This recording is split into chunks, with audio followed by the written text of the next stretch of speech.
Trying to set up a screen. Oh, it's intercepted. Russ Holly. Get in there, Russ. Here, got a quick snap. Going to throw the slant route. Caught and may go to the house.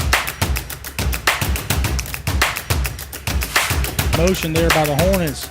That's just eye candy. He wants the deep ball. He's got his man. And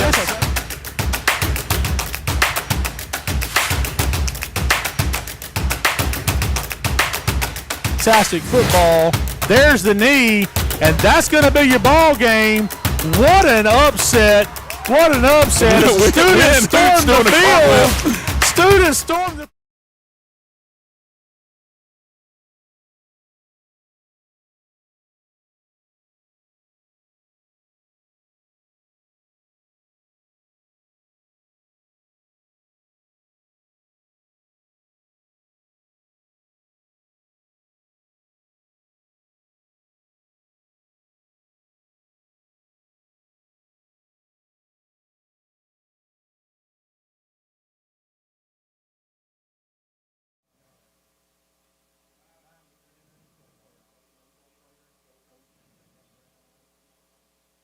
as an acknowledgement of hard work, sacrifice, and commitment.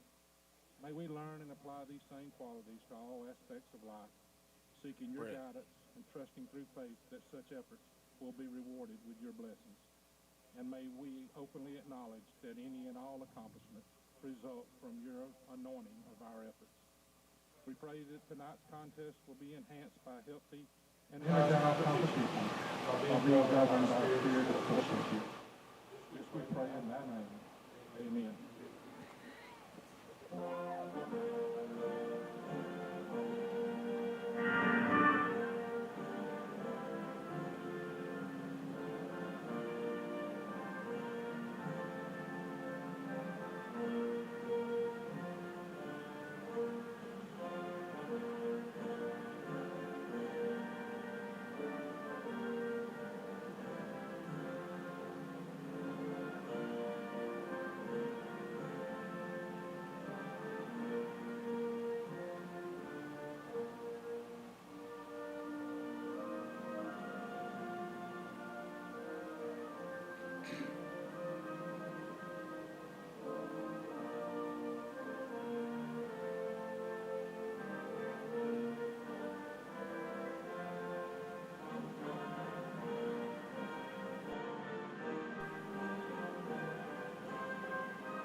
All right. Welcome in to the Hornets Nest for tonight's playoff action between your Westfield Hornets hosting the Terrell Academy Eagles, who come in as the number 8 seed into the AAA state playoffs. Coach Farmer, it's been a little damp, maybe a little wet. We're excited to have playoff football here. Yes, it's playoff football, second season. Typically, it would be a little cooler and not as humid. But nonetheless, playoff football is a wet field. Marquee matchup tonight between two storied programs. Terrell having played in AA and even single A for a long portion of the history of our league, and then Westfield, and its storied past. So interesting matchup tonight. Westfield is the one. Everybody around here is excited. Really excited. They got a formidable opponent in Terrell Academy. They finished third in their region, maybe fourth. Nonetheless, it was a very tough region in that south region with Bellwood, and area, and Deerfield. And Coach, I know you think the same as I do. A lot of respect for their head coach, Bill Murdoch, who's been around a long time, has a lot of wins. Absolutely. Bill Murdoch can coach. His staff can coach. They do a great job. So they're not, Westfield's clearly the favorite if you look at some of the prognosticators. They're not always, on par with how it plays out. But Bill Murdoch has been around, won some state championships in Southwest Georgia, has won a couple at Terrell, been coaching a long time. I can promise you, his crowd will play loose. You know that. Regardless of the outcome, Bill Murdoch will be holding court at the coaches' clinic this summer. That's right. Great storyteller, Coach Murdoch. Yeah. And if you're around long enough, you think we have a lot of stories. Nothing compared to Coach Murdoch, but And he hadn't aged that much. He still looks. That's right. He's great. He's always been a good friend to me as well. So he brings an exciting team in. I know a little bit. I do know about Terrell. They played Tift area a couple weeks ago, really close. Right. Ended up losing by a touchdown or so, I think. But it was tied late in the game in the fourth quarter. Right. So that speaks to the quality of their team because we know Tift area, what they're made of. In fact, we played Tift area much of a lot like this on a little bit of a wet field. So it'll be interesting tonight with the field surface and playing surface. Some overseed's been thrown, so you've got the rye seed coming up. The field's green. It looks beautiful. Yep. Credit to Coach Lefford for that. But, the little grass, the little wet grass, you wonder how much players from both sides will be slipping a little bit. You hate that when you're the favorite.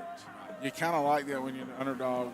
Look for the Hornets, though, to be prepared. I mean, Westfield is playing so well. You almost hated to see kind of that off week last week to kind of slow down the momentum. Got to that region title. Absolutely. So we've talked about Coach Murdoch a little bit. You'll see some things there for him. His stats for this season. You can see where they're finished in their region there and their overall record compared to obviously to Coach Campbell and his success this year, 8-2. Great year for the Hornets. And a couple of those games, potentially, you definitely don't want to look ahead.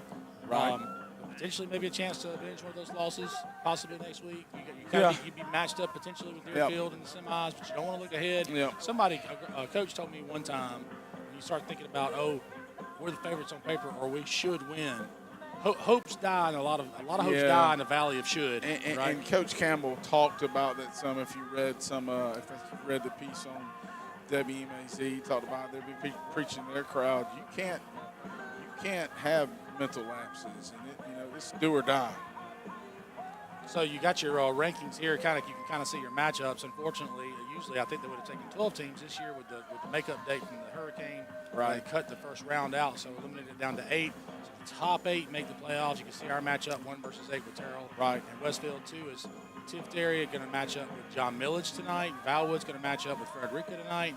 And Deerfield and Lakeview out of Gainesville are going to match up tonight. Lakeview, to me, is the big question mark team. We know a little bit about all these teams, except for maybe Lakeview. We don't know a whole lot, and maybe Frederica as well. Right. But I've got Valwood on upset alert hosting Frederica tonight. So. Yeah, that's been a topic of hot conversation in our league.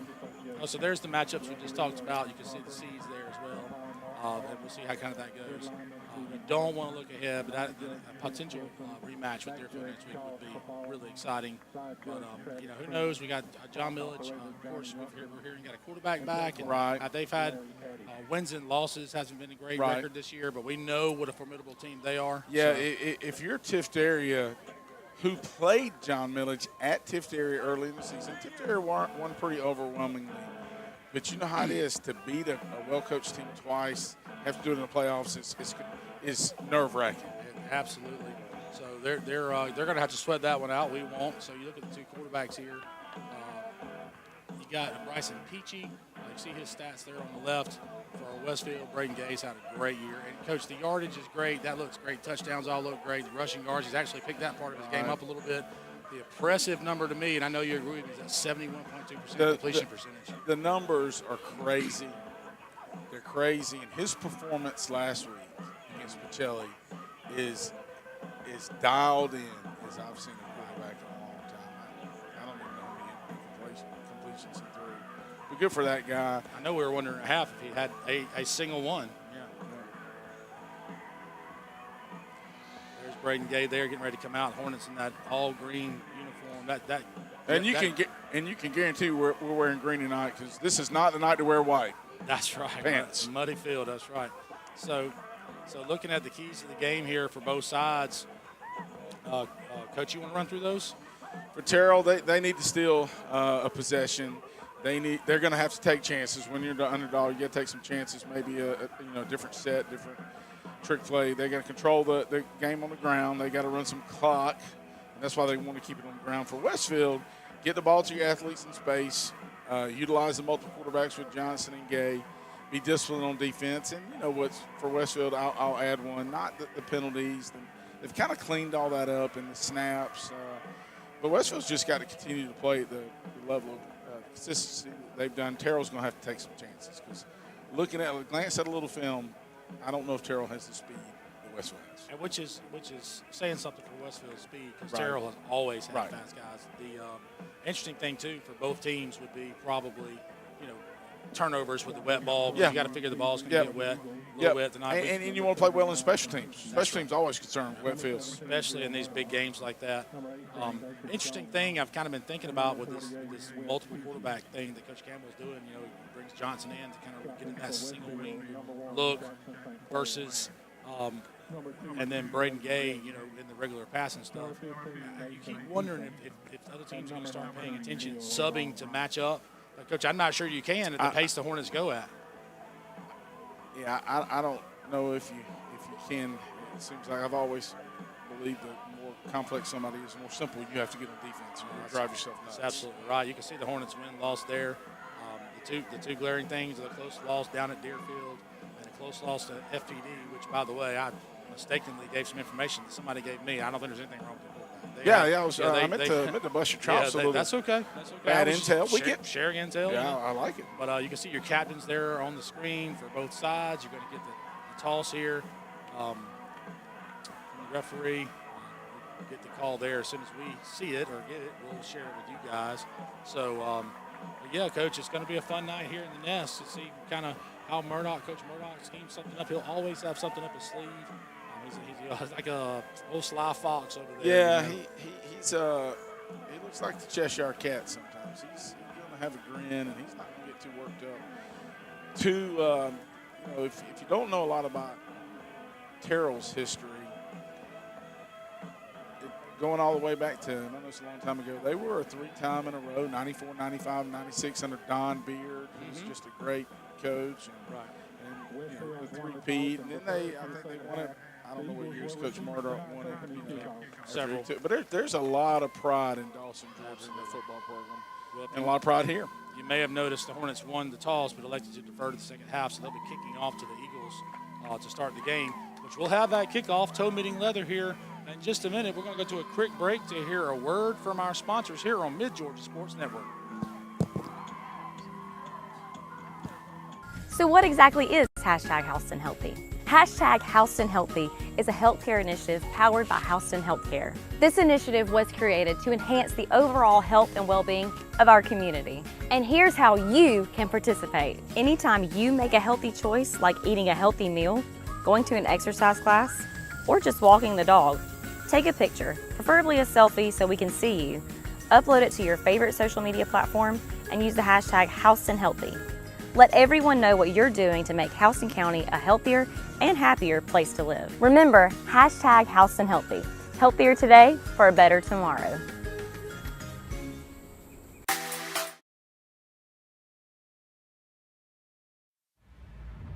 The 2024 season is over. Westfield finished 8-2 with a region championship and the #1 ranking in AAA. The second season starts tonight. Westfield plays host to the Terrell Academy Eagles in the first round of the GIAA playoffs. On the line tonight, a trip to the Final Four.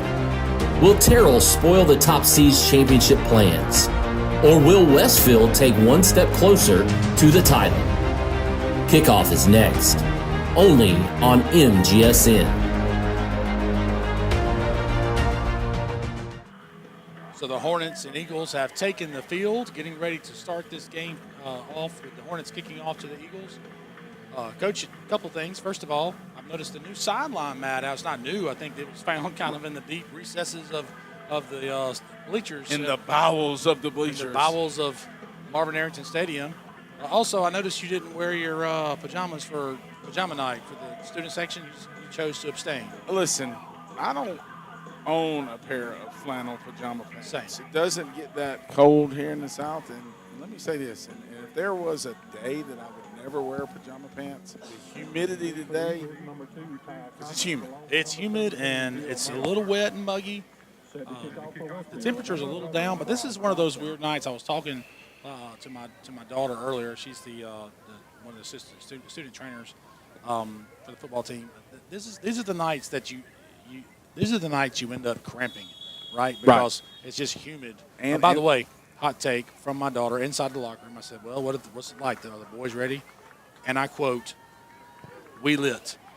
We lit. I like it. Kickoff goes there in the middle of the field. The Hornets going to drag him down just inside the 25, so we'll call a spot at the 24-yard line. And another good kick by Brock Johnson, almost a squirrely one. He's been really solid. Special teams are huge in playoffs. You want to be an elite team. I know you love the Kirby Smart references, but whatever. If you want to be elite, you got to be good in special teams. Right, and that ball's tough to field. Just getting along the wet ground like that. So Terrell's been some spread stuff. I hadn't glanced at a lot of film, but some. Ooh, I see two big tackles. I see that much. They got some good size. This is a bunch. So this is probably going to be some type of run right. I heard our kids talking about a pretty big running back, little counter action out of the gate. Johnson from the corner spot up in a hurry. Breaks the tackle. I kind of missed that part. I thought Johnson dropped him early. But and Russ Holly coming in there from his safety. So that was just counter using those extra backs as the puller and the flapper. Give him 2 yards on the play. So, Second the other play, obviously they could have gone Q run right with those backs, like a Q sweep, or you can use them as the pull and kick guys. Kind of. So everybody's so multiple now, with multiple sets and multiple schemes that. See a trips look here from the Eagles. Going to be another run. Quarterback's going to keep. Got hands on him early, and he slipped 3 or 4 tackles already. And finally maybe be brought down by Grayson Waller, but a good run from the Terrell quarterback, number 7. Was that almost like a power read scheme? Bryson Peachy. It's typically a power. I don't know if they flap the backside guard, but when that back goes in, they ride it across his face, and they're reading the last defender. And he can either leave it with the back or pull it, and he cut that back against the grain. That's a quality run. Here's your replay. You'll get your read. Yep, the left guard pulled, and they're reading the defender that missed the tackle. They were reading 19. If he clamps down, they'll leave it. So Terrell has obviously a threat and 2 threats in the backfield to run the ball. There's a little downhill give, and he's got a seam. Hornets going to make the tackle. Russ Holly's going to come up and make the tackle, but not before the Eagles gain another 13 and a first down. So little trouble with the Hornets early, stopping the Terrell running attack. Yeah, Terrell's got good size. 74 is a big young. I'll say this. In the era of everybody wearing like their school's, letter, the first letter of their name, I love the Terrell helmets with the Philadelphia Eagles. Yeah, it's just like the Eagles, but with a royal blue kind of, if that's what you call it. So at some point, look for us to kind of make them throw the ball. And that was the power read right there. The quarterback is riding the back. Number 2 is coming across his face. And the quarterback's shuffling, but his eyes are on the last line defender.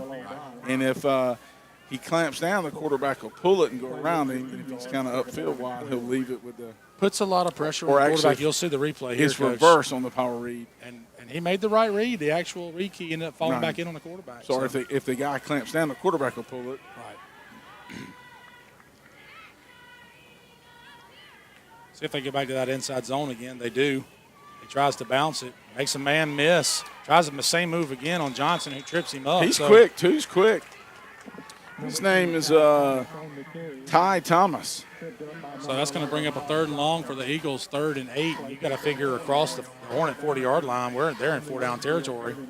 So it'll be interesting to see if we see. You'll know if it's 4-down territory for sure if they try to run the ball here. But we may see the Eagles try to throw it for the first time tonight. But and Coach Campbell at some point is going to, get a beat on their sets and when they're what their tendencies are to run that power read, and he's going to run some stunts. It's an interesting set right here. It's kind of the same set we started with. Right, and that's the Q run instead of the. So they pick up about half of what they needed for a first. Going to leave them about 4th, and we'll call it 4. So I would imagine this is full go territory for the Eagles. Yeah, Murdoch's going to go for it, but honestly, I've been in games like this when it feels wet. If I'm the underdog, I always like to take a delay here, give your punter some room. Try to draw them off. Well, just give your punter some room, and I always wanted somebody deep in their own territory on a wet field. Makes sense. But, they're going to go 4th and 4 seems a little because they're probably going to have to throw it, and I don't think they throw it real well. I don't know. Yeah, the quarterback can run, and we know that. That's not good. He's got space. That's not good. We tackle him around the inside the 15. I mean, our D-line's so far upfield past it that they can't. You know, you tell. I mean, that's just. They got, you know.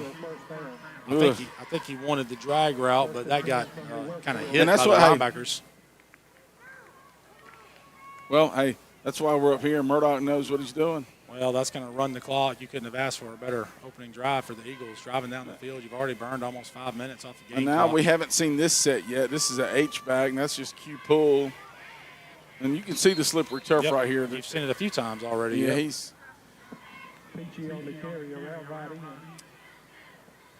going to be interesting to see how the Hornets, what you were talking about earlier, how Coach Lee Campbell will adjust kind of his pass rush and obvious passing situations. You want to pressure the quarterback, but at the same time, you don't want to create running lanes. So right. be interesting to see how he adjusts that as the night goes on, because clearly it looks to me early on that Bryson Peachy, the Terrell quarterback, is going to be one of the primary threats. Yeah, and you know, I don't know if Murdoch has somebody up top calling his plays, or maybe he calls his own plays. Coach Murdoch calls his plays. He's got his play sheet, and that's what you love about Bill is he. You know, those are bad fit ups. Those are really. I don't know what's going. We're kind of in a almost look like an off week hangover right there. A little bit, and I think Terrell's offensive line is beating on us, leaning on us a little bit. And that's You don't want to give an underdog life, Coach. Don't give them life and hope. These plays right here are huge on a wet field. These are no gimmies in high school football. They dang sure aren't gimmies on a slippery field. I wonder if Murdoch's kicking the Baden rubber ball. Wouldn't surprise me. Doesn't look like it from here, though. It's blocked. Yeah, it's a big play. It's a dead ball, though. Yeah, it's a dead ball, but that's a big play in the ball game. Just they're not gimmies. That's a good, you know, Coach Campbell and his staff do a great job pressuring kicking game. See, we can see who got through and got it. That's just that's off the edge. That's a big guy in the middle. It's a big guy. Who was that? It wasn't Carter Black, was it? I can't. Oh, hit his back. Friendly fire. We got Brett in the earpiece telling us that it was friendly fire. Friendly fire. Didn't get much lift on that kick. Say one more time here. Well, I thought our big T tackle. Somebody got her hand up. Well, the caddy's got to give the kicker a pitching wedge. Just like the right guard 74 is what we're hearing. Let's see. Pop straight up. The shot calls for. Did. Yeah, right on the four, square in the four. There's not a lot of lift on that. The shot calls for a pitching wedge, doesn't it, Orlando? That's They're right. called for a 5-iron. Interesting here, Coach. We're kind of disguising our return formation. Yeah. Yeah, I mean, talk about Jackson St. Clair. I know, you know, we talked about quarterback numbers, but think about his return yardage this year. What a special year in special teams. The Hornets waited until the tee was put down before they broke into their set. Right. And it'll be interesting to see if he bothered. I'm betting he doesn't kick it to either of our deep guys. I'd expect maybe Brock Johnson, number 11, over. Yeah, or some type field. of squib down the middle. You know, interesting, we only have a 4-line front here. Some teams use a 5, and so that gives the kicker more space to squib it. But you have Nick Free sitting in there in the middle to give you good field position if they want to squib it. Yeah, he does kick it deep to Esom. It's going to be he's playing with fire. Catches it on a good bounce. And he's trying to get to the left side. He's playing got a with little fire. seam. They're playing with fire. He actually does get caught. Somebody came off a block, caught him, but I thought for a second he was about to take that one to the house also. I say they're playing with fire, but he made Esom have to work over to get the ball. It's a good kick. Yep. So the Hornets will take over with the ball just outside their own 30-yard line. And I don't know the DC. I can't recall his name. I know his first name's Ashley. Great baseball coach. What's his last name? It'll come to me. I wonder if he slept any this week because he has his hands full defending this multiple, just tons of sets and combination routes, and plus the fact that we can run the ball very well. The snap goes. We're going to roll out to the right. Going to hit Reddick in the flats. He's going to try to make the first man miss and couldn't. Going to not give him much, maybe give him a yard or two.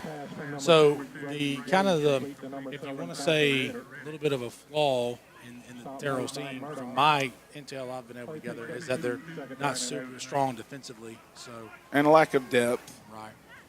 You see the starters there for the Westfield offense. I'm not going to run through those. You guys have seen them by now. You know who they are. The same guys making all these plays every week. So Terrell's in an odd front right now.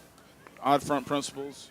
We go They give it on the jet jet to the same, stone. and he kind of gives him a soft And he shoulder. gets a good ball. bounces. He got a great block by Jackson Hare. I mean, Jackson Hare pancakes it. Jackson Hare pancake the edge player. So we'll give him 10 in the first down for the Hornets. Yeah. So, Coach, based on early returns, I mean, might we expect a shootout tonight? Well, I look for Our defense will adjust. won't Yeah, I look for our defense to settle in and it not be that easy. You can see the Terrell starters there. They're on the screen. So Hornets there going to give the ball to Hare right up the middle. He's got room.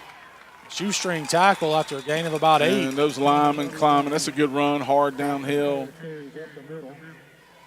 Well, I'll tell you what, if we're going to be able to pick up 8 yards every time we run, let's see what they're running there.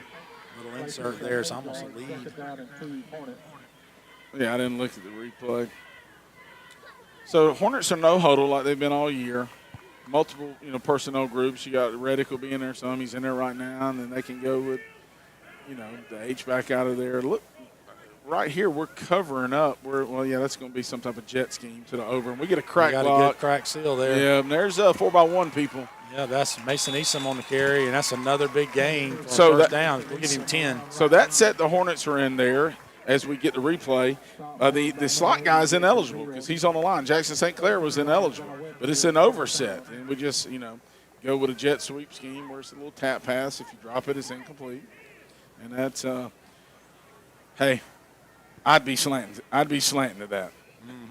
I wouldn't be sitting still. So you see Win Hoots into the game for Mason Easom as Mason takes a quick break. Going to give to Jackson Hare again off left side.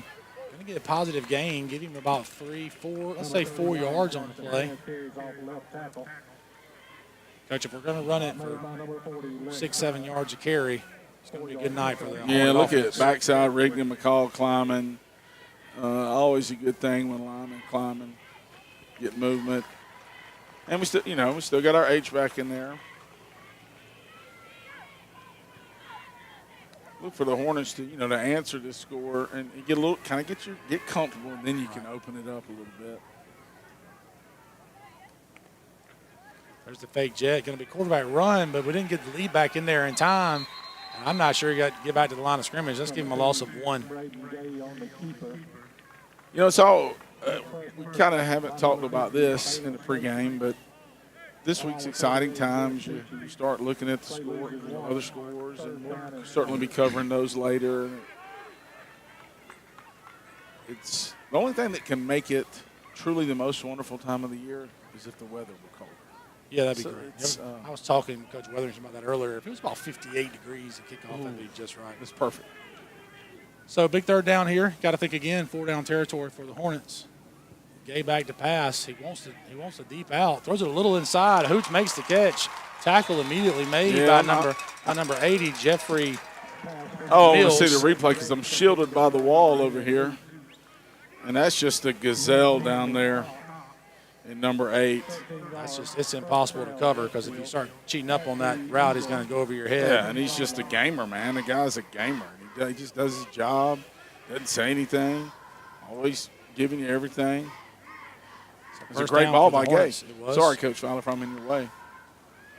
Going to throw the slant route. To the bug. That's a tunnel actually, and Jackson St. Clair's going to score. 3 offensive linemen out front. I thought it was a slant. It was a tunnel. Yeah, string. did we catch? I guess we caught it behind the line. It was right at the line of scrimmage. We'll see here. Line of scrimmage. Caught it at about the. Oh yeah, we're good. Yeah. Right at the line of scrimmage. Just checking back. I had to look back at the field to see where the sticks were. That's tough to defend. That's well executed, and so if you're Coach Murdoch, you're sitting there going, "Wow, I don't know if I can dial up what may seem to be the pace of scoring that Westfield may have."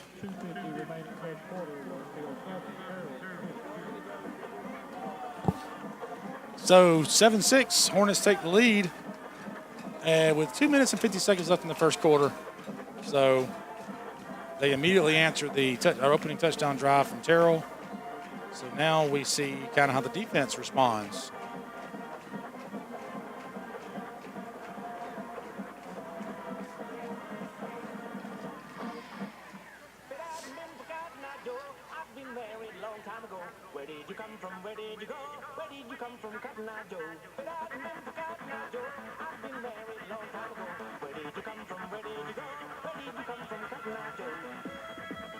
So we'll look up some matchups here from around the state, some playoff matchups. A big one really over in Statesboro as Pacelli travels to Bullock. Bullock, the number 1 seed or number 2 seed. I'm not sure. I remember in Quad A, but Bullock's had a fine season.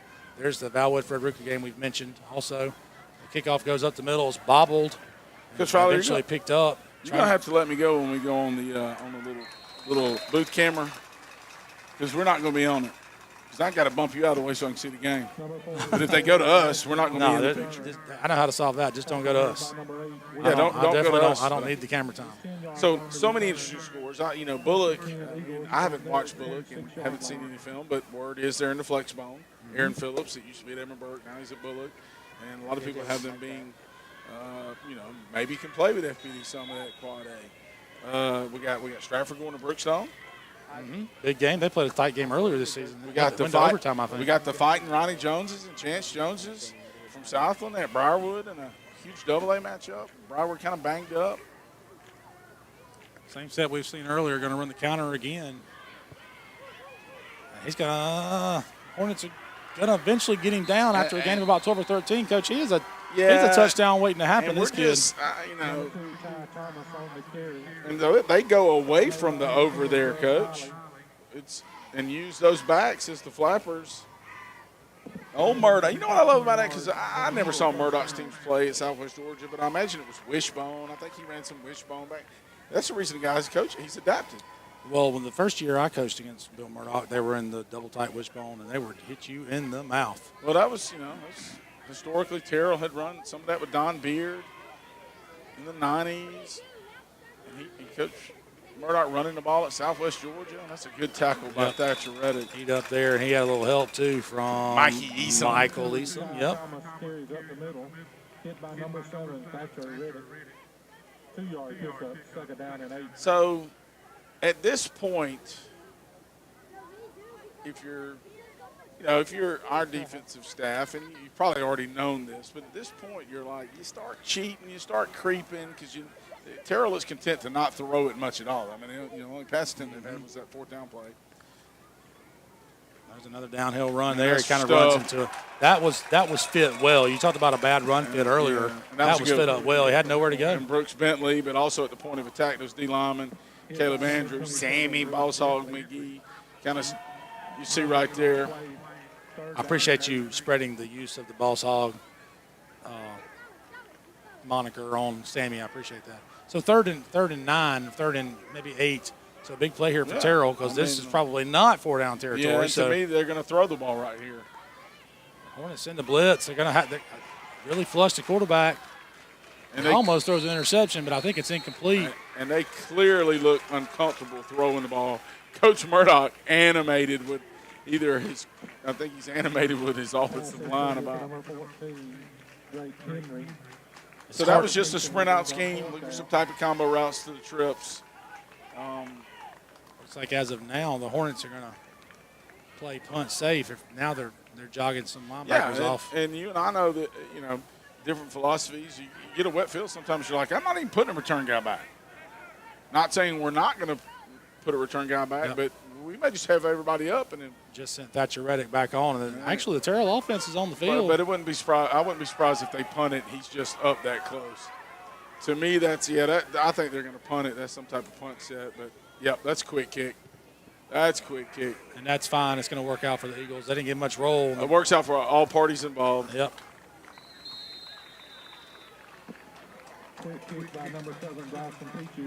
So the Hornets will take the ball now with an 8-7 lead. Let's give it to them at the 26-yard line coming out. So Yeah, Brett made a mention of Ryan Weatherington working as the ball boy tonight, and I did notice that earlier. It does look like him.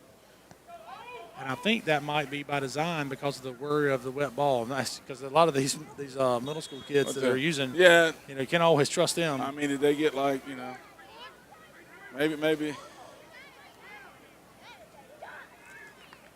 Snap goes those through are the Gay's things hands. that we've talked about avoiding. And he takes a sack, unfortunately.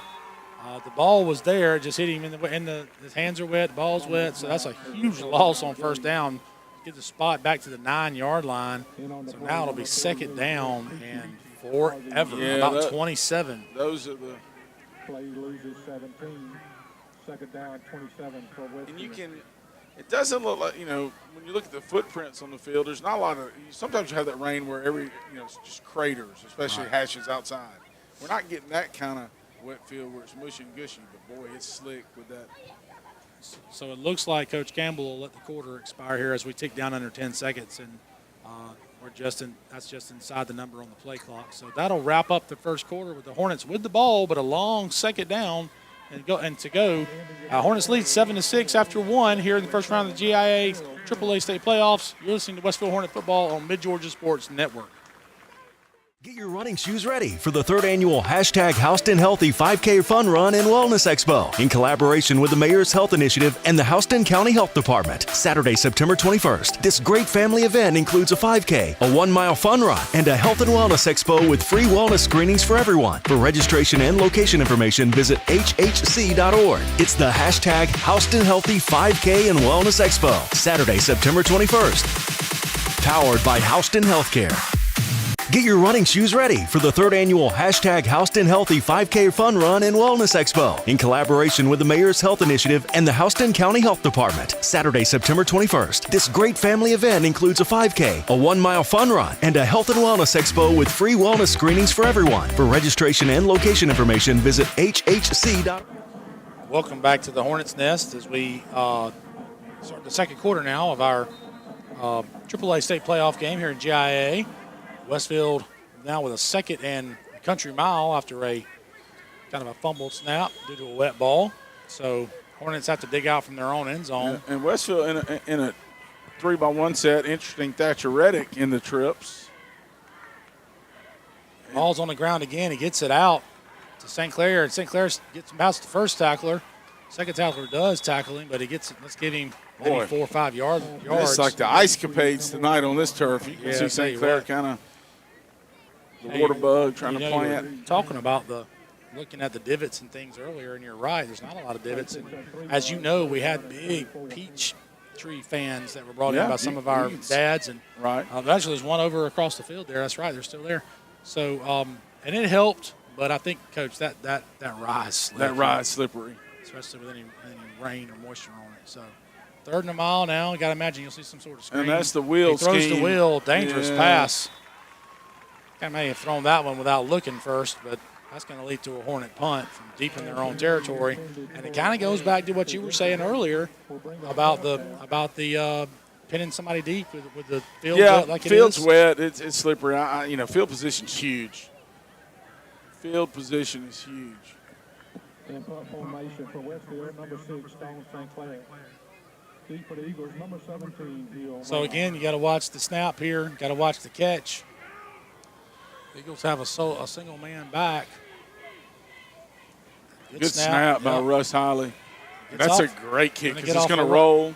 Get a little roll, but the Eagles will definitely have the ball in a good field position starting on the Hornet 47-yard line. So the defense will have to stand tall as the Eagles punted and gained about 20 yards after the possession. The big play, obviously, the fumbled snap. You have to wonder, Coach, if Gabe might not look at putting on a glove on his left hand, possibly to keep his hands dry. Listen, I'm going to tell you who's going to be the most tired man in the building. That's Ryan in the facility. That's Ryan Weatherington. Yep. It's going to be tough keeping these footballs dry.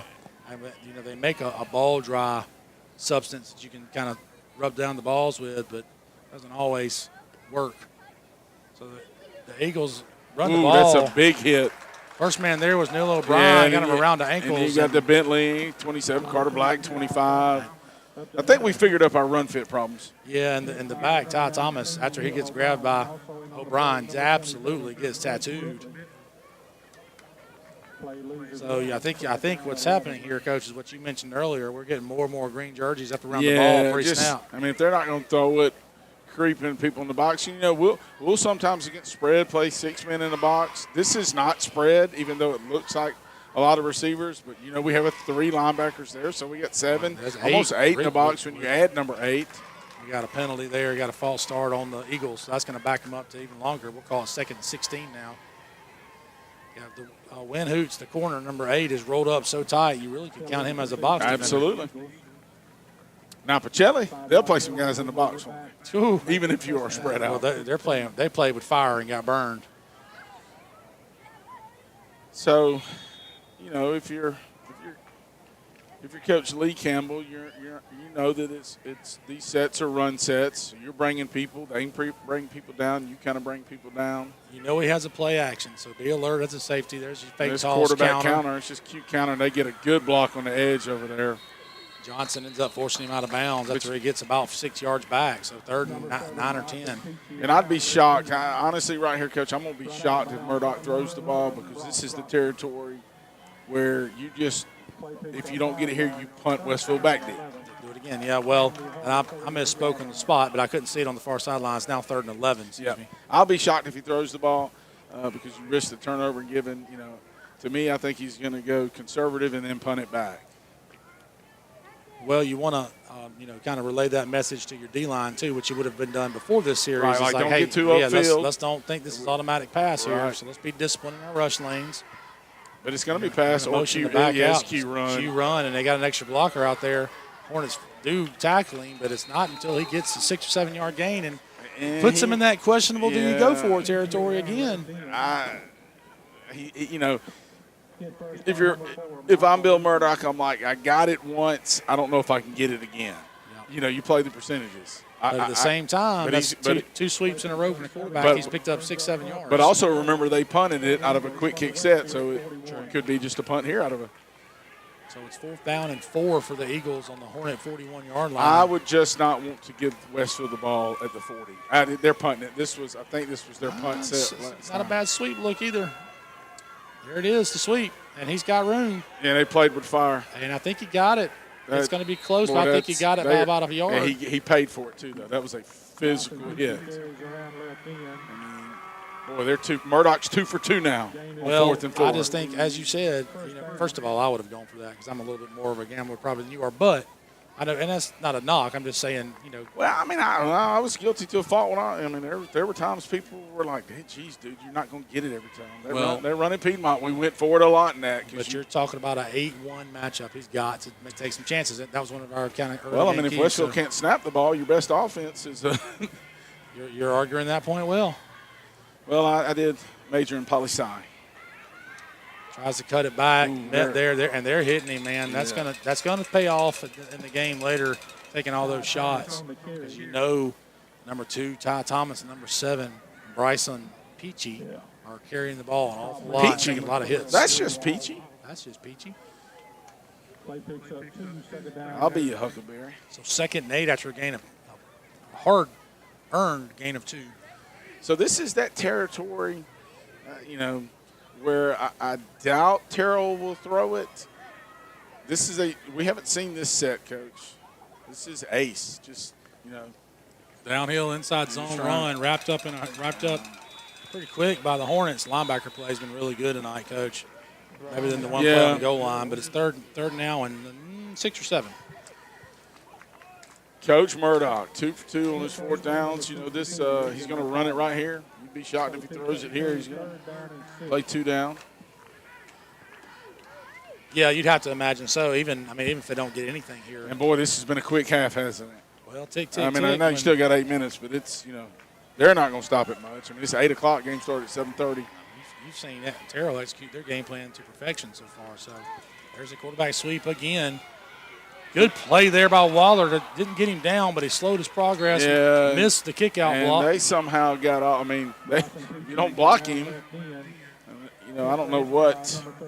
I think the word came from I don't know why 2 is not blocking Waller there. The running back just bypassed the Coach Lee Campbell obviously telling his safeties, if you get a run look, let's get downhill. And I think really you could probably do that when you think about the Terrell quarterback. He's been running heavy to their sideline. Yeah, I'm sure maybe he's got his best lineman on the left, but it looks like he's been running heavy to their sideline. Yes, he's been heavy to their sideline, especially on the 4th down. So I would expect nothing less here. You could slant, but also you got to think right-handed quarterback, not a great passing quarterback. He's rolling to his left. He's not going to throw it. He's not going to throw it running to his left. So I'm going to get up there. I'm going to get up there in his face a little bit. I think, obviously he's taking a time out here. Trying to get his best play, make sure it's blocked up well. I feel confident in saying that they're nowhere near field goal range after their PAT hit their lineman in the back. Yeah. I mean, put it in the back of your stance and hit it low and hope it doesn't hit your lineman. Yeah, see if you can. You got to create a run gap for the ball to get through. Right. Maybe the lineman should just fall down. There you go. All cut. You used to say attack the midsection with the hands, get everybody's hands down. Same thing. Yeah. Just duck and cover. Linemen don't like being hit in the butt with the ball by a kicker. That brews up some hostility between Skill and Hogs. So both teams come back on the field after the timeout, got the instructions from both coaching staffs on this big 4th down play. So to me, I think they're going to throw the ball here because on their other 4th down plays, they've been in some heavy sets. To me, this is a pass set. But it may not running it. It's a pass set. It's batted up in the air, and that's just as good as an interception. Yeah, it's a pass set. That Carter Black cutting the linebacker blitz. So we'll see the replay here. And they had a guy kind of sitting in the hole. The slot guy sat right there. And yep, Carter Black fits up in the B gap and just gets his hands up in the right moment and knocks the ball down. And that's a turnover on downs for the Eagles. They were trying to throw it to the slot, just sitting. That is a big stop for the Hornets. But it's not the end of the world for Terrell. You've held the ball. The clock's down to under 7 minutes now in the first half. This is the 3rd possession. We got to take care of the ball here. The ball, Gay has had some problems tonight catching the ball cleanly with it being wet. So and boy, I noticed on film how tight the Terrell safeties are. And some of their quarter principles. I don't know if it's man as a flag. That tends to be in holding territory. It does. That's about a 9-yard gain too for Harris. That's going to be unfortunate if it has to come back. And we're going to be behind the chains again early. Yeah, and those to me are the penalties. I added that to.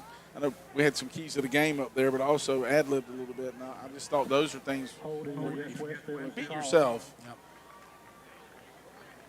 And I don't understand. It was a holding call, verified by the head official. So again, behind the chains. And Coach, you mentioned this earlier, and it looks like just a little rust maybe coming out of the off week. The off week hangover. Look, I know it's kind of how things fall. They had to have the week for a makeup game, but I would hate to have an off week going into the playoffs. But a lot of teams did. They talk about that a lot in Major League Baseball. The teams that usually are kind of earn that wild card week off is the ones that usually don't win. So a little lead from the quarterback.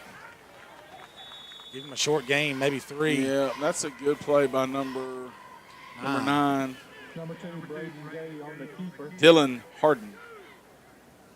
Stop made by number 9. Dylan so second now, a long, Play picks up 3 yards. 18 maybe for the Hornets. They come back in with their 3-receiver set. Yeah, and Matt Molina at tight end. And look for possibly tight end vertical here with some type of eye candy with the motion. That's a play action fake. Going to run the tunnel to Mason Eastham. He's got a blocker. Gets to make one man miss. He does. Makes a second, running through his tackle, the second man. And, Coach, the gain's going to get us much more management. 3rd and 5 absolutely. or 6 That's a big now. play. Kind of get you out of the shadow of your goal post a little bit. Look at those linemen getting out, and he breaks that first tackle. It was kind of funny. They kind of threw the ball on the ground over to Coach Weatherington, and he couldn't pick it up because he only had one free hand because it was so wet. Tells you how wet it is. Coach Campbell has the team now into his boundary.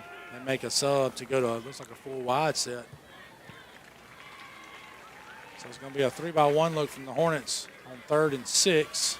Yeah, little. Some, I mean, they're out there, but it's still a bunch trips, little point trips, and Backers look like they're coming from Terrell. It gets picked up. One man gets free, gets the ball off, and that's going to be a first down caught by Stone St. Clair as he fell to the ground. Good play by Braden Gay. Took a big hit, though. I love that scheme right there. That is well designed, and you got a guy just sitting in the hole. One of the you don't know which one of that trip guys is going to sit in that little hole. So see here if the Hornets go back to the run game or maybe take a little play action shot. As slippery as this field is, if I'm Ashley, Terrell's DC, I'm playing a little looser, trying just to get to halftime. Little pressure. Gay flips it out there into the flats. That makes it's not grounding because Jackson Harris there. Dangerous decision, but it works out for the Hornets. Still going to be 1st and 10, and the Hornets O-line's getting because if I'm kind of watching the Westfield guys on skates, looking like they really can't break the big play because the playing surface. I'm probably a little looser, trying to make the clock run a little bit. Because if you get up there, really tight with our people. Yeah, defensive coordinator for the Terrell Academy Eagles, Ashley Walker has come up. I knew he'd come to me eventually, and has started blitzing a little bit. You see Nick Free in motion there. So there's a throw out in the flats, overthrown. There's more pressure. And you see, you feel for Braden. He's frustrated because he knows he made the right read. This guy's there and he can't execute it because the ball's. Oh man! There's not going to be a new ball brought in here, so that's a wet ball on 3rd and 10 it's just, now. It's so frustrating because they had it schemed up. So Terrell will play some cover 3 principles. You saw a guy bump down and kind of roll a safety down. Right there's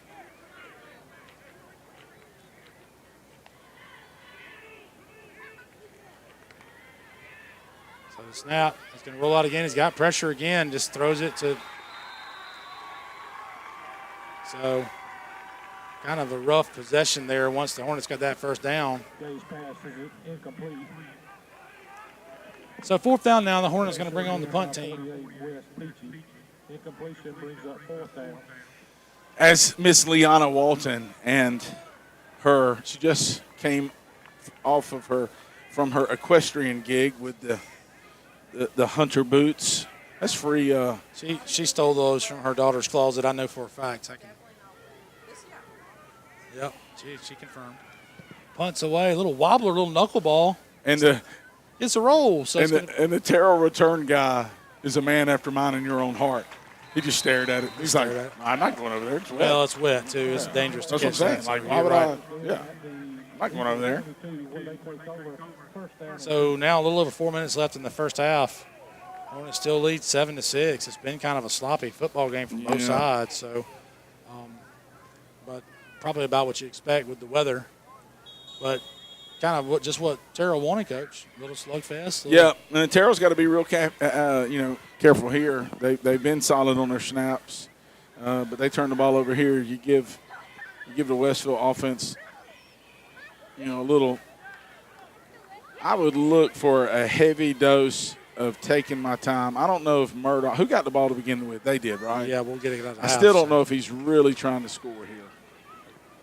He's just tries to bounce it. He's met in the backfield and slips a tackle, but ends up going down around the line of scrimmage. What I'm trying to say is I don't think you're going to see Bill Murdoch dial up some type of slant wheel or play action. I think he's going to be content to run clock.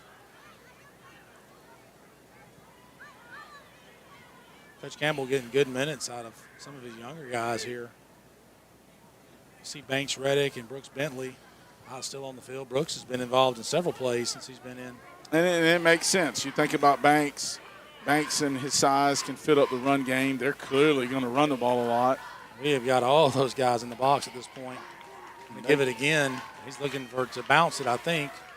When we drag him down from behind, let's give him a gain of maybe 2. Boy, they have sure bounced a lot of those runs out. At some point, you got to get north-south. I think we're doing a good job of spilling it. We are.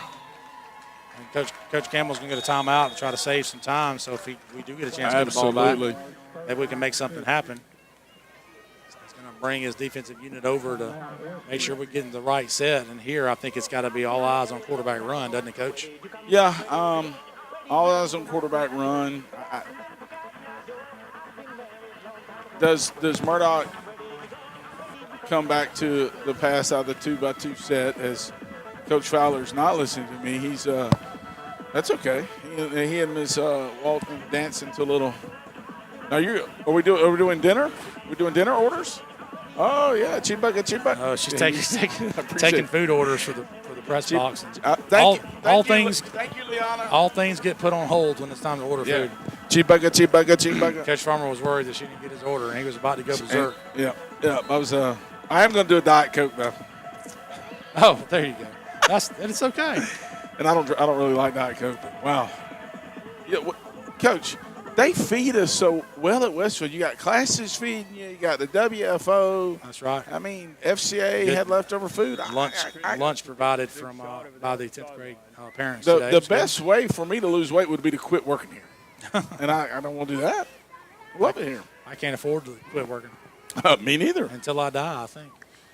Oh, got the Hornets to jump. That's going to give them a free 5. I think it's still going to be short of a first down, but you don't like that. Now he will not be in a spread set. He's going to be in some type of run set because it's 3rd and 2.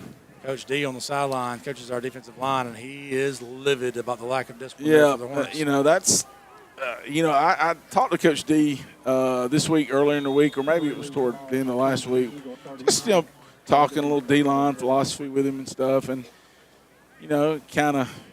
I told him, I said, look, I apologize sometimes if we're, in the middle school, we're not going to be as hard upfield sometimes because we'll jump off sides. We won't be. So big play here for the Eagles. They're going to go run down here. Right off tackle. Met. Did he get it? I think he's spotted a little short. We do have a penalty flag in the defensive backfield. And that's probably going to be on, is that going to be, Grayson Waller saying, it's going to be something on 50, I think. 50 was fit up on the safety, which I'm going to be honest with you, Coach. Just speaking from an old O-line coach here, I love linemen to get upfield and fit on defensive backs. But when it's 3rd and 1, do you need to be blocking the safety 10 yards downfield? And if you're Bill Murdoch, that is a killer, and that is hard as an underdog sometimes to bite your tongue. Let's say at halftime. Blocking the bag. This is a tough call. Do you keep it 4th down and 1, or do you back? He wants to back. I'd back him up. That's the right play. Him up on it's the right field. play. I was hoping it'd be a dead ball penalty and we get the stop and the yardage, but I guess not. I back him up. I don't, with 250 something, I will be shocked if Bill gets real crazy here. That was great linebacker play on that play by Thatcher Reddick, by the way. Absolutely. He is a dog. So 10-yard penalty. Look for something safe, maybe a sprint out, with a quarterback with an option to kick it. The clock's running now. So the clock does restart. So now we're going to get a timeout from Murdoch, which is a little surprising, honestly. Yeah, that is a little surprising. I thought. But look, Bill Murdoch, how many games has he won? I don't know. If anything, I might a lot. 200? If anything, 200. I would let the play clock run all the way down. Yeah. So you can see there the Hornet crowd, good turnout tonight, and a little bit of misty rain, and a pretty good turnout from the Terrell crowd as well. Did a bomb explode in our trailer? Sounds like there's a WWE wrestling match going on in our trailer downstairs. The production trailer. Coach Fowler and I, we like to have our production meetings when he just passes by my room. We'll meet up during the day, talk a little. Yes, Brett, we're talking bad about him. Just talking about how you just got triple suplexed off the top rope. It sounded like in the WWE cage match going down in the trailer. Is JJ down there? He's probably the middle of it. JJ, Steven Seagal. Oh, my bad.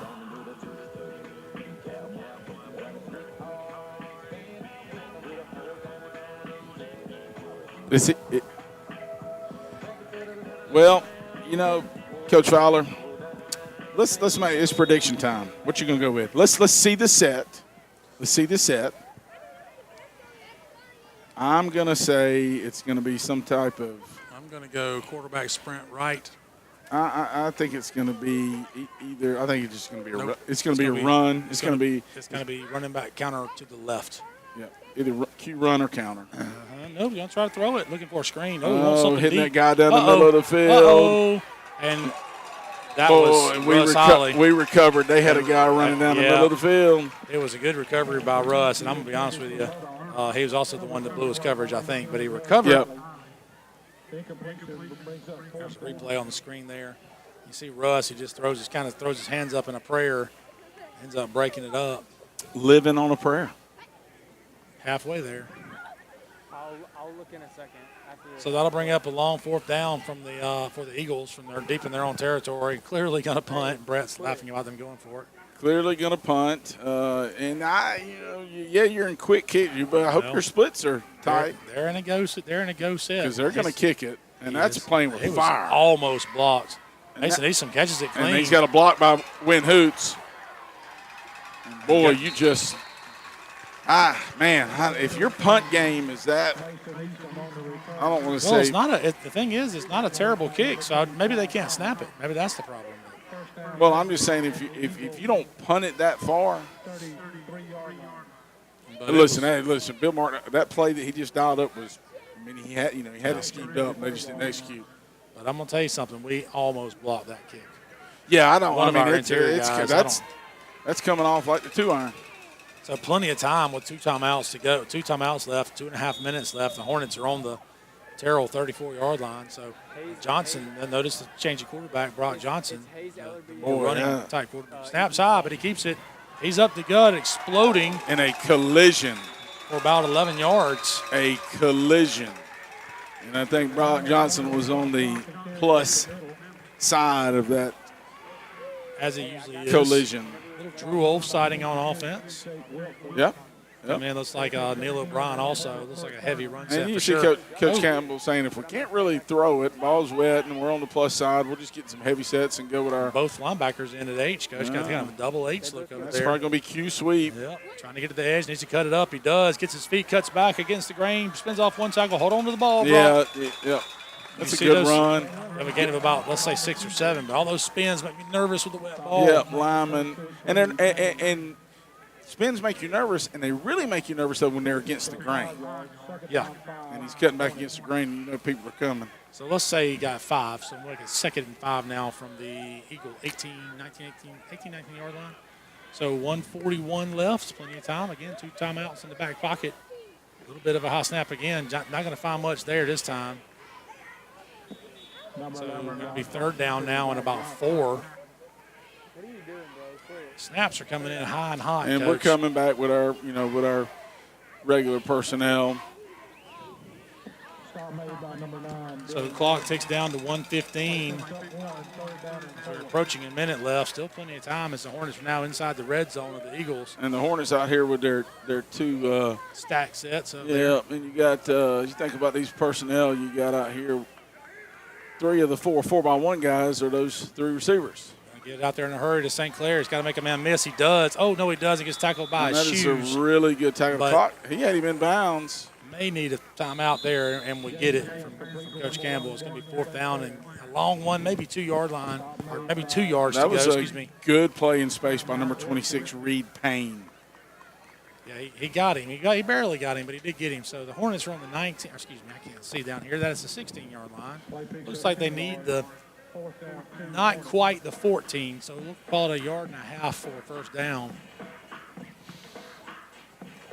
Yeah, obviously we're going to go for it. I mean, I'd be shocked if we ran the field goal team out there, and we're not. I mean, we're going for it, and so look for us to be. I would be surprised if Johnson. He's not, though. He's going. I still think it may be Q run or something, Oh, you're going to see Braden Gay split wide. Yep. It looks like Brock Johnson is in the game. And that's brilliant by Coach Campbell. You know why he's doing that? So whoever's up top doesn't say personnel. That's right. Because it looks like the quarterback's still on the field. I think their coach up top is in the top of their bleachers across the way. I was talking to him by text earlier. So. Oh, he's in the top of the bleachers. He should have come over here. So Brock Johnson, now look for him to run over there behind Thatcher Would Reddick. that be the legend, Robert Bryant? Trying to get a hard count, doesn't work. Going to send Jackson St. Clair in motion now. And boy, got him. Got him. And Ashley Walker is going to be unhappy. Well, Coach Murdoch is arguing that something happened in the backfield. They're saying the quarterback simulating the snap, kind of. But I think that was a fake clap, so I'm not sure. That's not illegal. But so, all right, first down now. Clock stop, 49.7 seconds. Hornets just outside the 10-yard line of the Eagles. So they can get a first down just inside the 1. They switch the strength to the left. Going to run a little counter action. Johnson inside the 5, or not quite inside. I thought he was, but he gets tackled right around the 5. I'm going to say, I'm going to give the Terrell defense. Coach Walker and his staff clearly prepared, and they've been more physical in the trenches than I thought they might be. So Campbell get some of that heavy stuff. I'm not saying they weren't physical. They got some good-looking bodies. 44.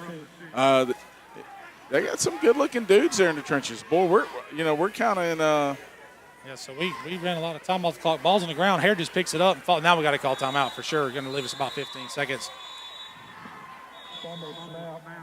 So fumbled snap again as we tried to rush on our regular personnel.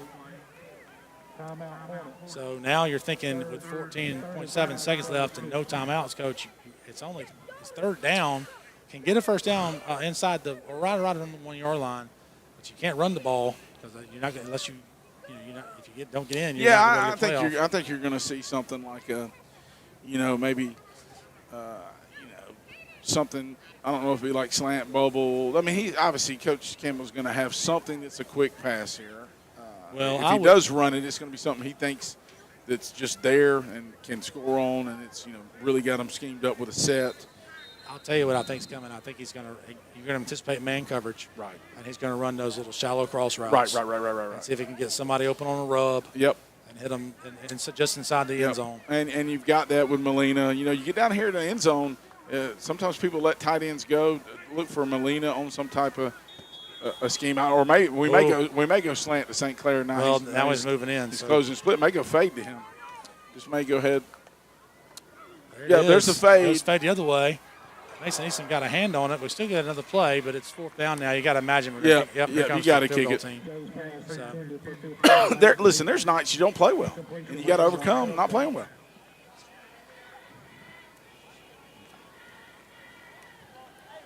So field goal team on Brock Johnson.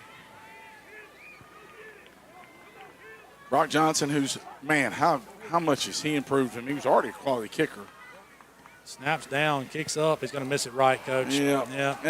That's the word we don't say on the golf course. The snap was up, kind of court did a good job getting it down. Just kind of fell out of it to his left a little bit and opened up. Kind of hit that high fade. Little push fade. Oh, I never hit those. Yeah, you got to figure here the Terrell offense will just take a knee, take it to the half. Absolutely. And be very happy with the 7-6 score. Kind of probably upset they didn't get that PAT. But Hornets will get the ball coming out of the second half. You'd have liked to gotten points there to maybe really put the game away, possibly coming out of the half. But instead, you've had to take your medicine there and just get inside and regroup. I'm sure Coach Campbell will have some inspiring words for the team at the half. Hey, they take their knee. I think you'll see a different team in the second half for the Hornets. He's going to have some inspiring words, but also not. They've been here. These guys have been here. Yep, got some experience on the team. So that wraps up the first half. Kind of a defensive slugfest after the first couple of drives. 7-6 lead is the lead for the Hornets. As we head into halftime here in the Hornets Nest, you're watching playoff football on Mid-Georgia Sports Network.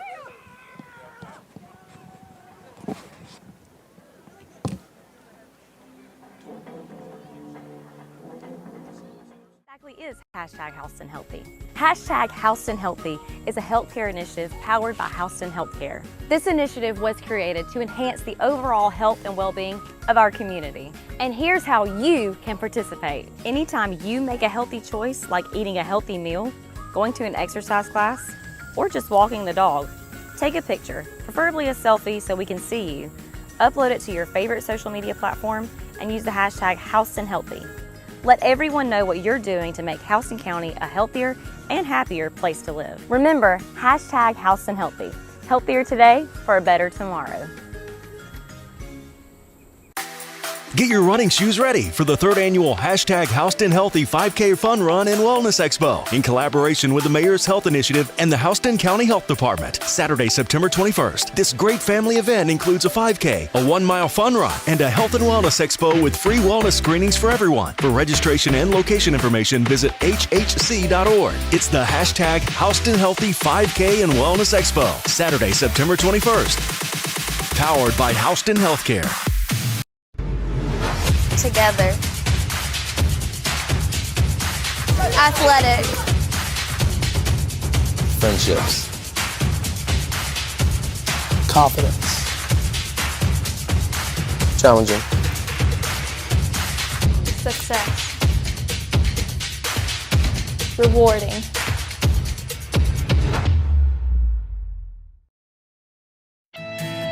The Middle Georgia Sports Network continues to be the best option for live streaming of prep sports in the Mid-State. We have expanded our coverage this sports year to various broadcasts of Westfield School athletics and multiple GIAA.TV championship events. MGSN is also developing our own video production operation, now known as Middle Georgia Video Production. MGSN and MGVP have the capability to provide live streaming options to support broadcast of live sports, local events, concerts, business meetings, and much more. Not only can MGVP execute live broadcasts, but we also excel in post-production video creation, allowing us to capture your most precious moments, brand your product line, and publicize any event on your social media pages. Let MGVP, with our live streaming experience and production capabilities, partner with you or your business for all of your video production needs. So what exactly is hashtag Houston Healthy? Hashtag Houston Healthy is a healthcare initiative powered by Houston Healthcare. This initiative was created to enhance the overall health and well-being of our community.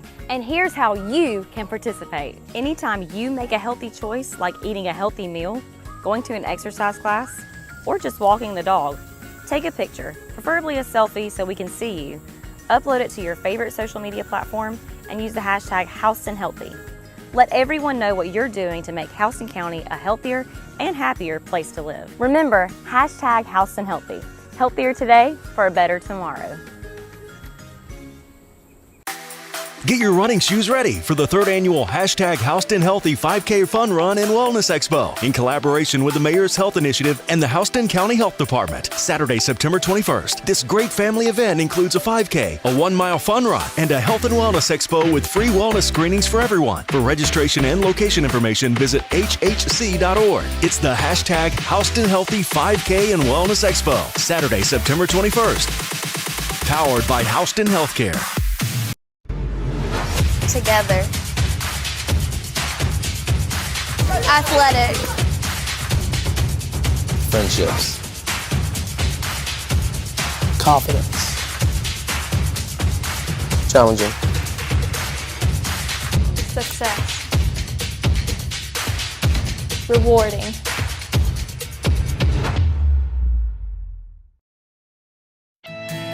The Middle Georgia Sports Network continues to be the... Get your running shoes ready for the 3rd annual hashtag Houston Healthy 5K Fun Run and Wellness Expo in collaboration with the Mayor's Health Initiative and the Houston County Health Department. Saturday, September 21st. This great family event includes a 5K, a 1-mile fun run, and a health and wellness expo with free wellness screenings for everyone. For registration and location information, visit hhc.org. It's the hashtag Houston Healthy 5K and Wellness Expo. Saturday, September 21st.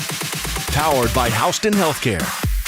Get your running shoes ready for the 3rd annual hashtag Houston Healthy 5K Fun Run and Wellness Expo in collaboration with the Mayor's Health Initiative and the Houston County Health Department. Saturday, September 21st. This great family event includes a 5K, a 1-mile fun run, and a health and wellness expo with free wellness screenings for everyone. For registration and location information, visit hhc.org. It's the hashtag Houston Healthy 5K and Wellness Expo. Saturday, September 21st. Powered by Houston Healthcare. I'm involved in a lot of extracurricular activities. I play football, baseball, basketball, and I run track. I love the contact sport. I love the ability to get my my feelings and aggression out throughout the hard day or hard week out at practice. I was a part of the Westfield wrestling team when I was a freshman, and that's also the year when I played soccer.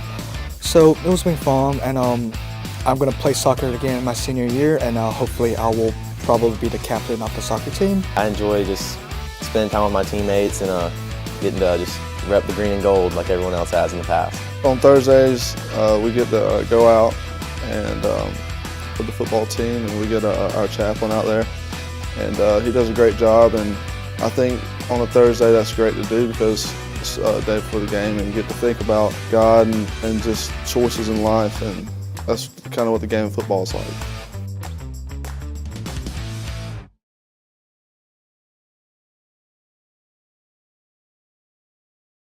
So what exactly is #Houston Healthy? #Houston Healthy is a healthcare initiative powered by Houston Healthcare. This initiative was created to enhance the overall health and well-being of our community. And here's how you can participate. Anytime you make a healthy choice, like eating a healthy meal, going to an exercise class, or just walking the dog, take a picture, preferably a selfie so we can see you, upload it to your favorite social media platform, and use the #Houston Healthy. Let everyone know what you're doing to make Houston County a healthier and happier place to live. Remember, #Houston Healthy. Healthier today for a better tomorrow. Get your running shoes ready for the 3rd annual #Houston Healthy 5K Fun Run and Wellness Expo in collaboration with the Mayor's Health Initiative and the Houston County Health Department. Saturday, September 21st. This great family event includes a 5K, a 1-mile fun run, and a health and wellness expo with free wellness screenings for everyone. For registration and location information, visit hhc.org. It's the #Houston Healthy 5K and Wellness Expo. Saturday, September 21st. Powered by Houston Healthcare. Get your running shoes ready for the 3rd annual #Houston Healthy 5K Fun Run and Wellness Expo in collaboration with the Mayor's Health Initiative and the Houston County Health Department. Saturday, September 21st. This great family event includes a 5K, a 1-mile fun run, and a health and wellness expo with free wellness screenings for everyone. For registration and location information, visit hhc.org. It's the #Houston Healthy 5K and Wellness Expo. Saturday, September 21st. Powered by Houston Healthcare. I'm involved in a lot of extracurricular activities. I play football, baseball, basketball, and I run track. I love the contact sport. I love the ability to get my feelings and aggression out throughout the hard day or hard week out at practice. I was a part of the Westfield wrestling team when I was a freshman, and that's also the year when I played soccer.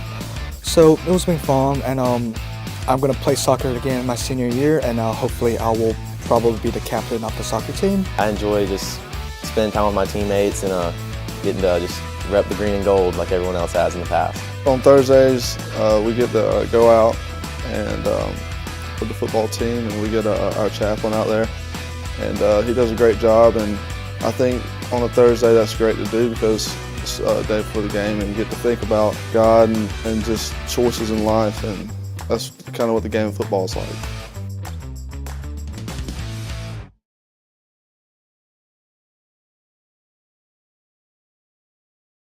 So what exactly is #Houston Healthy?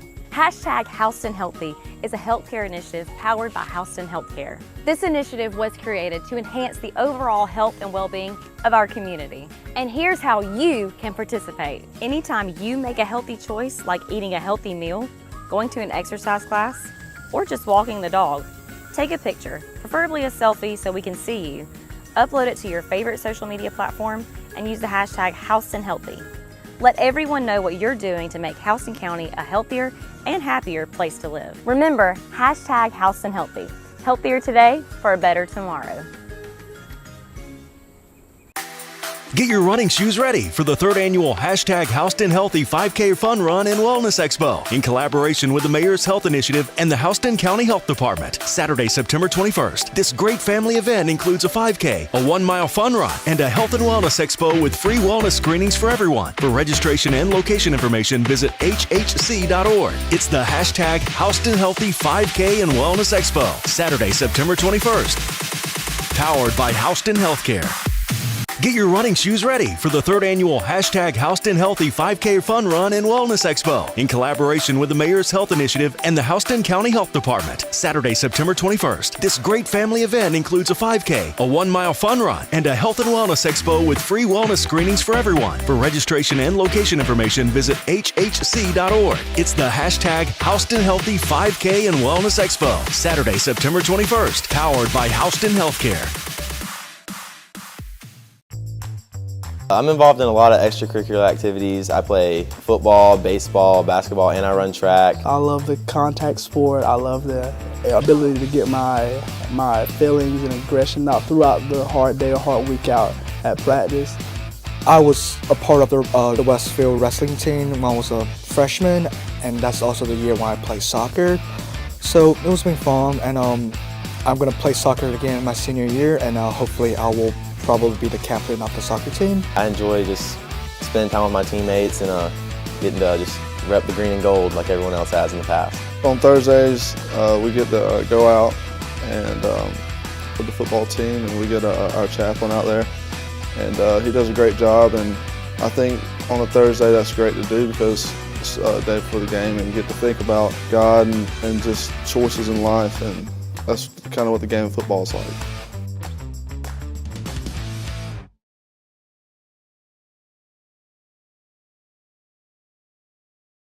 So what exactly is Houston Healthy? Houston Healthy is a healthcare initiative powered by Houston Healthcare. This initiative was created to enhance the overall health and well-being of our community. And here's how you can participate. Anytime you make a healthy choice, like eating a healthy meal, going to an exercise class, or just walking the dog, take a picture, preferably a selfie so we can see you. Upload it to your favorite social media platform and use the hashtag Houston Healthy. Let everyone know what you're doing to make Houston County a healthier and happier place to live. Remember, hashtag Houston Healthy. Healthier today for a better tomorrow. Get your running shoes ready for the 3rd annual Houston Healthy 5K Fun Run and Wellness Expo in collaboration with the Mayor's Health Initiative and the Houston County Health Department. Saturday, September 21st. This great family event includes a 5K, a 1-mile fun run, and a health and wellness expo with free wellness screenings for everyone. For registration and location information, visit hhc.org. It's the Houston Healthy 5K and Wellness Expo. Saturday, September 21st. Powered by Houston Healthcare. Get your running shoes ready for the 3rd annual Houston Healthy 5K Fun Run and Wellness Expo in collaboration with the Mayor's Health Initiative and the Houston County Health Department. Saturday, September 21st. This great family event includes a 5K, a 1-mile fun run, and a health and wellness expo with free wellness screenings for everyone. For registration and location information, visit hhc.org. It's the Houston Healthy 5K and Wellness Expo. Saturday, September 21st. Powered by Houston Healthcare. I'm involved in a lot of extracurricular activities. I play football, baseball, basketball, and I run track. I love the contact sport. I love the ability to get my feelings and aggression out throughout the hard day or hard week out at practice. I was a part of the Westfield wrestling team when I was a freshman, and that's also the year when I played soccer. So it was been fun, and I'm going to play soccer again in my senior year, and hopefully I will probably be the captain of the soccer team. I enjoy just spending time with my teammates and getting to just rep the green and gold like everyone else has in the past. On Thursdays, we get to go out and with the football team, and we get our chaplain out there, and he does a great job. And I think on a Thursday that's great to do because it's a day before the game, and you get to think about God and just choices in life, and that's kind of what the game of football is like.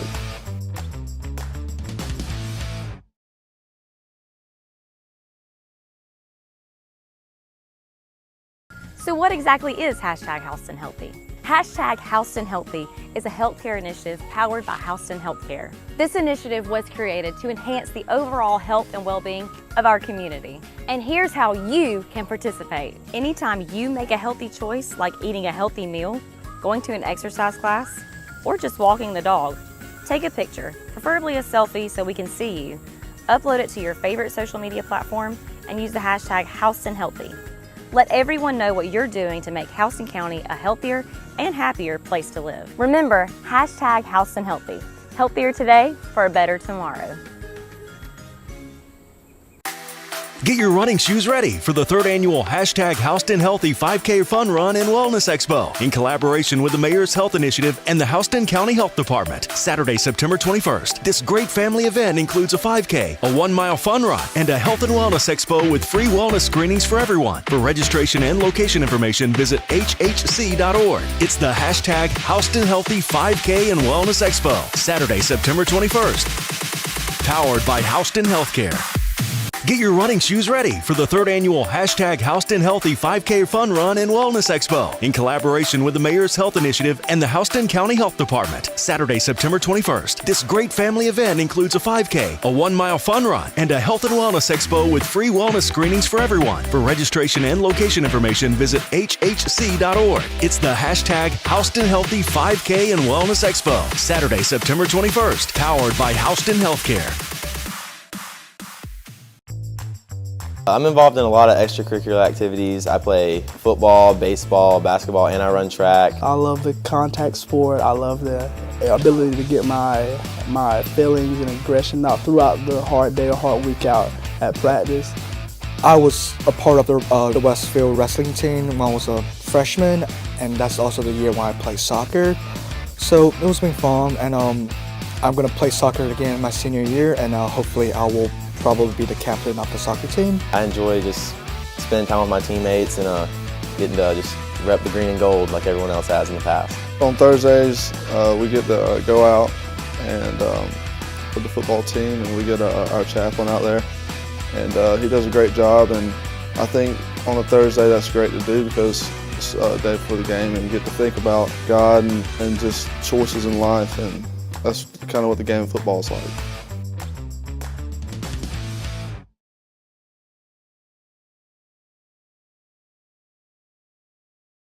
So what exactly is #Houston Healthy?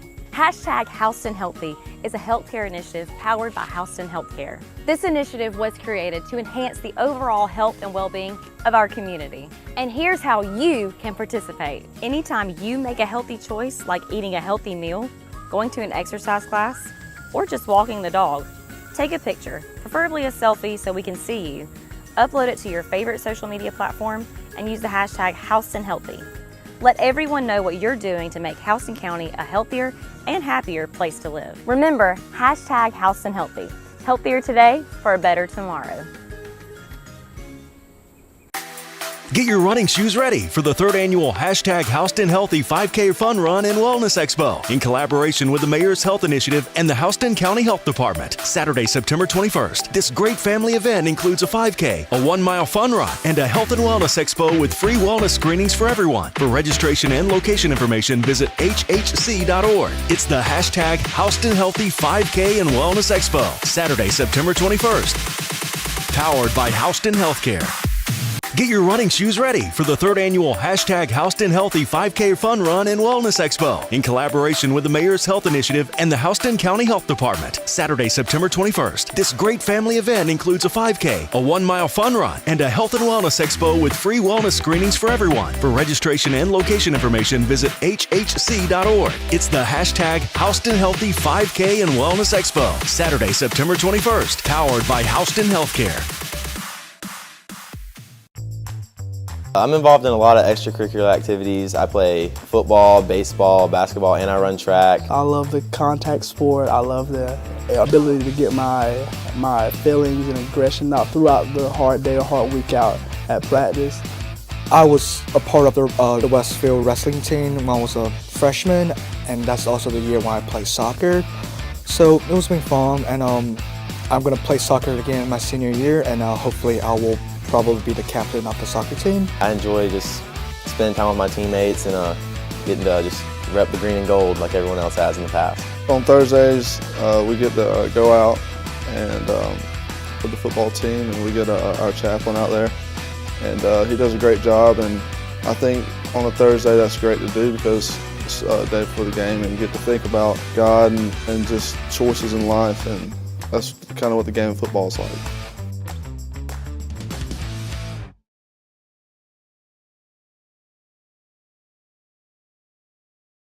So what exactly is #Houston Healthy? Hashtag Houston Healthy is a healthcare initiative powered by Houston Healthcare. This initiative was created to enhance the overall health and well-being of our community. And here's how you can participate. Anytime you make a healthy choice, like eating a healthy meal, going to an exercise class, or just walking the dog, take a picture, preferably a selfie so we can see you.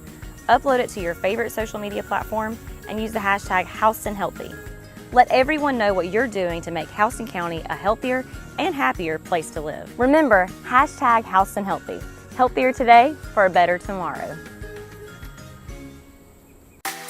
Get your running shoes ready for the 3rd annual hashtag Houston Healthy 5K Fun Run and Wellness Expo in collaboration with the Mayor's Health Initiative and the Houston County Health Department. Saturday, September 21st. This great family event includes a 5K, a 1-mile fun run, and a health and wellness expo with free wellness screenings for everyone. For registration and location information, visit hhc.org. It's the hashtag Houston Healthy 5K and Wellness Expo. Saturday, September 21st. Powered by Houston Healthcare. Get your running shoes ready for the 3rd annual hashtag Houston Healthy 5K Fun Run and Wellness Expo in collaboration with the Mayor's Health Initiative and the Houston County Health Department. Saturday, September 21st. This great family event includes a 5K, a 1-mile fun run, and a health and wellness expo with free wellness screenings for everyone. For registration and location information, visit hhc.org. It's the hashtag Houston Healthy 5K and Wellness Expo. Saturday, September 21st. Powered by Houston Healthcare. I'm involved in a lot of extracurricular activities. I play football, baseball, basketball, and I run track. I love the contact sport. I love the ability to get my feelings and aggression out throughout the hard day or hard week out at practice. I was a part of the Westfield wrestling team when I was a freshman, and that's also the year when I played soccer. So it was been fun, and I'm going to play soccer again my senior year, and hopefully I will probably be the captain of the soccer team. I enjoy just spending time with my teammates and getting to just rep the green and gold like everyone else has in the past. On Thursdays, we get to go out and with the football team, and we get our chaplain out there, and he does a great job. And I think on a Thursday that's great to do because it's a day before the game, and you get to think about God and just choices in life, and that's kind of what the game of football is like.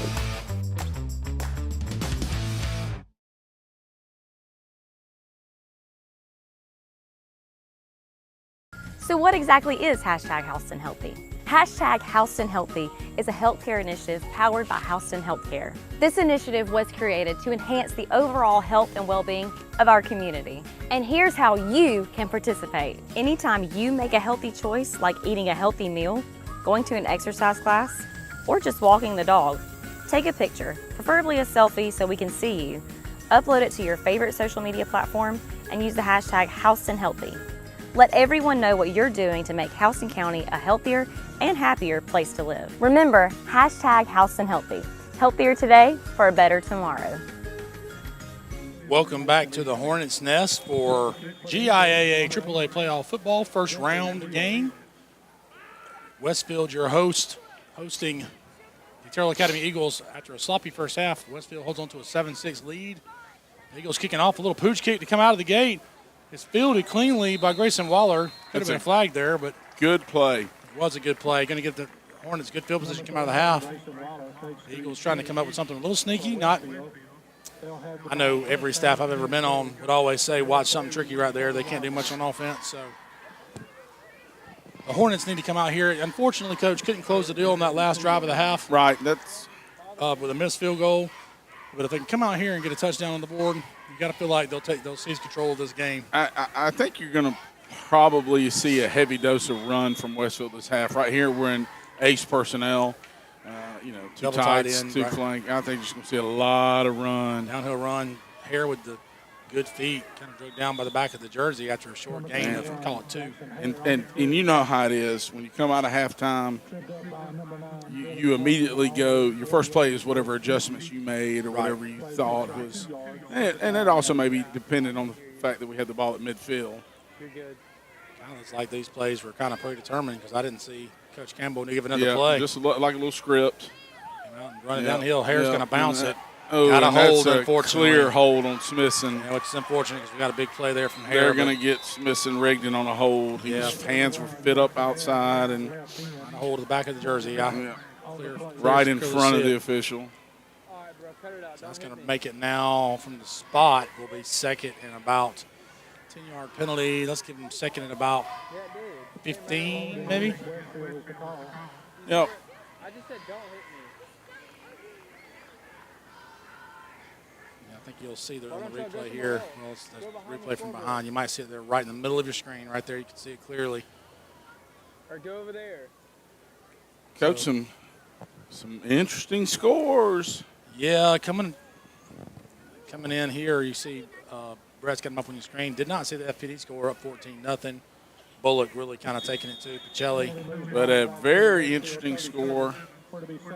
Deerfield score there. But Stratford, according to Max Preps, down to Brookstone 30-14 at half. A Brookstone team that has struggled to score at times. The Brookstone team that did go in as the 2 seed, I believe, though. 3 so, seed. 3 seed, okay. 3 seed. Hare runs right into a 3 defender and a there. 6. Trying to battling wow. for yards, but only gets back to the line of scrimmage. It's going to bring up 3rd and long here for the Hornets right out of the gate. The penalty again, Coach. Penalties, and of course the drop snaps. Penalties and drop snaps. It just your biggest opponent tonight, if you're Westfield, is yourself. Yep. And that's the great Chuck Knoll, Pittsburgh Steeler fame, used to say, "Champions don't beat themselves; they just do the ordinary things." That's right. See how the Hornets come out here on the 3rd and long. You got to think some sort of quick pass to it. Oh, we got a guy. Oh, we had Molina running naked on the corner route. Sure did. And they had, that was a set. We set them. They did not have Molina accounted for. I think we were in an overset, and he was like a tackle eligible. Let's look at it. Or maybe he was just a tight end. I know he plays tight end, but we had him running naked. It kind of looks like, Coach, and it can happen sometimes when you haven't had much success. It's almost maybe we're predetermining where the ball's going with the quarterback a little bit. I can't see on the replay because our monitor issues. But was he at tackle? I know he plays tight end, but was he at tackle? No, he was at tight end. Good snap, kicks away, gets off a wobbler there, going to roll towards the Terrell sideline. Somebody comes sliding in. And Grayson Waller working on his pop-up slide. Hey, he loves baseball. Sure, he's a baseball guy. He's just working on his pop-up slide. So not what you wanted for the Hornets there for the quick 3 and out. Now give a decent field position to the Eagles at the 36-yard line. So still a little sluggish. Again, it's the penalties and the drop snaps and things like that are really killing us. The penalty there was just a killer because on that play, and of course it was aided by the hold. Right. But got a big 20, 25-yard gain there by Hare, gets pulled back. Yep. So and then playing behind the chains when it's wet like this is tough. So they're going to pull it with the quarterback. He's going to try to bounce, and he's got nowhere to go. Neil O'Brien. And that's actually the backside end chasing him down. Carter Black involved in that as well for a loss on the play. So now looking at 2nd and 12 for the Eagles. Maybe 11. And defensive lineman doing a good job. So, the Hornets really had kind of, I feel like, had dialed in the Eagle offense before the half was over.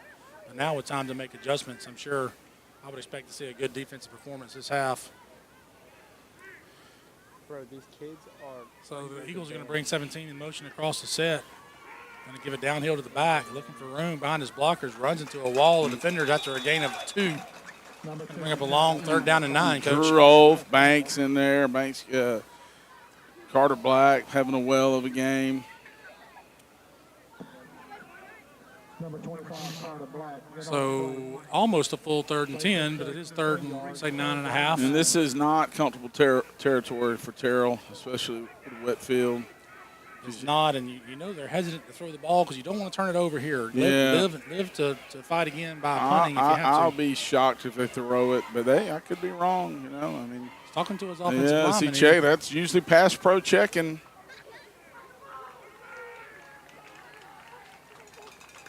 So he gets the snap. He's rolling to his right. He's got pressure in his face. I think they got a face mask. Oh, my. Grayson Waller came up and made a great play, and but I that's, think he unintentionally raked across his face. And you're seeing it more and more in football. You know, you get the wide wrap, and secondary guys. And look, he's been slippery all night, so you want to make sure you really get. Listen, you'll remember this visual. It was a nightmare for us. But that's why sometimes DBs got to perfect that art and space of going ahead and putting that helmet on the ankle. Yep. That, you know, it's hard. But you go wide wrap high, you risk the face mask. But in Grayson's defense, if he misses, you know, going at the feet. So what could have been a great 3 and out there for the Hornets. That's turns a killer. Another penalty to hurt you. Killers. You just feel like the again harping on it a little bit, but the drop snaps and the penalties are keeping this from being just a runaway with the Hornets. They've done everything they needed to do except for these little miscues. Defense can't get off the field. I thought that was a false start. Yeah, but I don't think anybody was ready to play. Nowhere to run there. They does get him 2. D-line just framing that good. 2 has been impressive for them. He has. Quarterback's been impressive, but they're on the plus side here. And Coach, so far after that would be now 4 plays this half, the Eagles really have lost yardage except for the penalty. And but look how quick the quarter's going. Right, you're approaching the 7-minute mark, so. To be fair, the Hornets did have the ball. And you know, normally we'll be 6 in the box against spread, but we are. What a play. That's Brock Johnson. And he shows that emotion. He comes flying up from corner. And we got a guy down, Drew Olds down. I don't know if he's holding his knee or his. That's not good. Go ahead and tell her how he's in some pain. I hope there's nothing. Yep, he's. I think we've got to let just. Yeah, I think we've got. Yeah, I think we're going to take a minute here, and we'll have our little Houston Healthcare timeout as we tend to the injured player. We'll hear these words from our sponsors here on Mid-Georgia Sports Network. Exactly is #Houston Healthy. #Houston Healthy is a healthcare initiative powered by Houston Healthcare. This initiative was created to enhance the overall health and well-being of our community. And here's how you can participate. Anytime you make a healthy choice, like eating a healthy meal, going to an exercise class, or just walking the dog, take a picture, preferably a selfie so we can see you, upload it to your favorite social media platform, and use the #HoustonHealthy. Let everyone know what you're doing to make Houston County a healthier and happier place to live. Remember, #HoustonHealthy. Healthier today for a better tomorrow. Get your running shoes ready.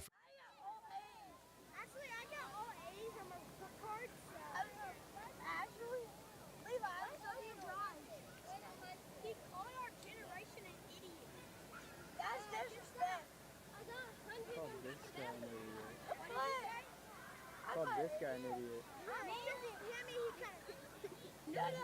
Hey, y'all be quiet. There's a guy hurt.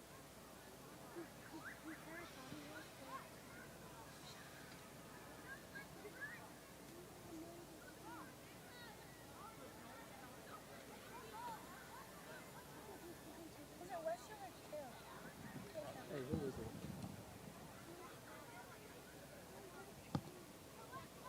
Hey, who is it?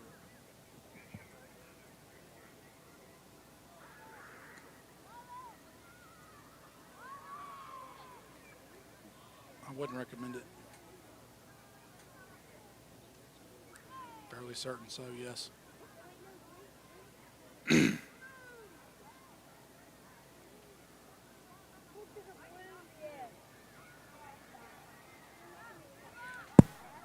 It's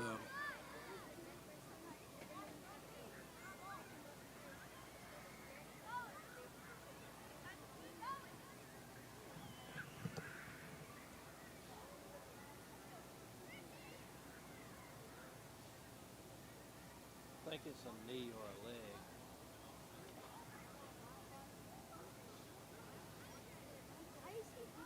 Yeah, it's a knee or a leg. They call parents out. So.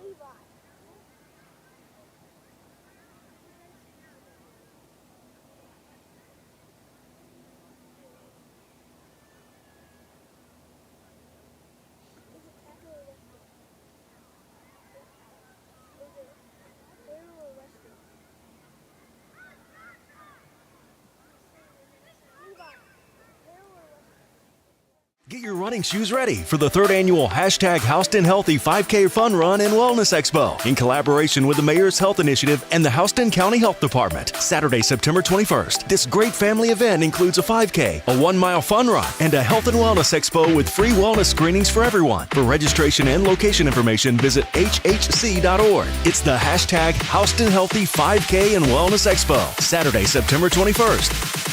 Powered by Houston Healthcare. Get your running shoes ready for the 3rd annual #Houston Healthy 5K Fun Run and Wellness Expo in collaboration with the Mayor's Health Initiative and the Houston County Health Department. Saturday, September 21st. This great family event includes a 5K, a 1-mile fun run, and a health and wellness expo with free wellness screenings for everyone. For registration and location information, visit hhc.org. It's the #Houston Healthy 5K and Wellness Expo. Saturday, September 21st. Powered by Houston Healthcare. I'm involved in a lot of extracurricular activities. I play football, baseball, basketball, and I run track. I love the contact sport. I love the ability to get my feelings and aggression out throughout the hard day or hard week out at practice. I was a part of the Westfield wrestling team when I was a freshman, and that's also the year when I played soccer. So it was been fun, and I'm going to play soccer again in my senior year, and hopefully I will probably be the captain of the soccer team. I enjoy just spending time with my teammates and getting to just rep the green and gold like everyone else has in the past. On Thursdays, we get to go out and with the football team, and we get our chaplain out there, and he does a great job. And I think on a Thursday that's great to do because it's a day before the game, and you get to think about God and just choices in life, and that's kind of what the game of football is like.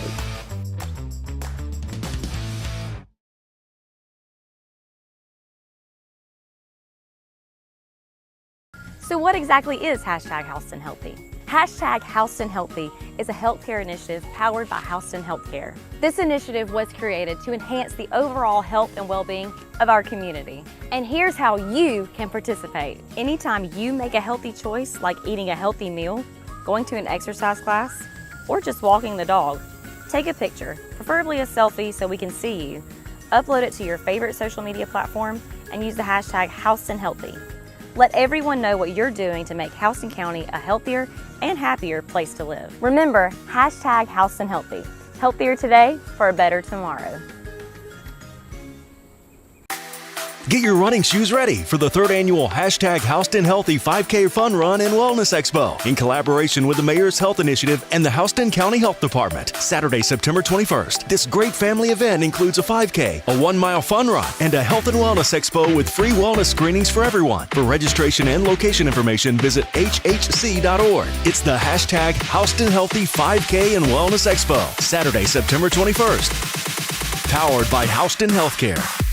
Get your running shoes ready for the 3rd annual #Houston Healthy 5K Fun Run and Wellness Expo in collaboration with the Mayor's Health Initiative and the Houston County Health Department. Saturday, September 21st. This great family event includes a 5K, a 1-mile fun run, and a health and wellness expo with free wellness screenings for everyone. For registration and location information, visit hhc.org. It's the #Houston Healthy 5K and Wellness Expo. Saturday, September 21st. Powered by Houston Healthcare. I'm involved in a lot of extracurricular activities. I play football, baseball, basketball, and I run track. I love the contact sport. I love the ability to get my feelings and aggression out throughout the hard day or hard week out at practice. I was a part of the Westfield wrestling team when I was a freshman, and that's also the year when I played soccer.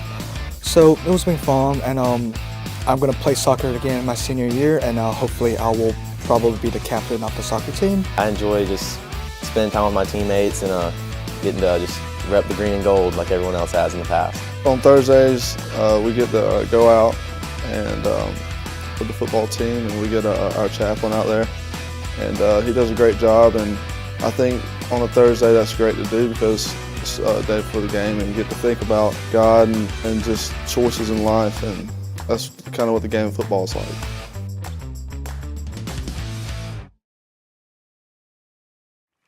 Welcome back to the Hornets Nest as we get ready to continue action here in this AAA state playoff game, first round. Coach, you can unfortunate. Injuries are part of the game.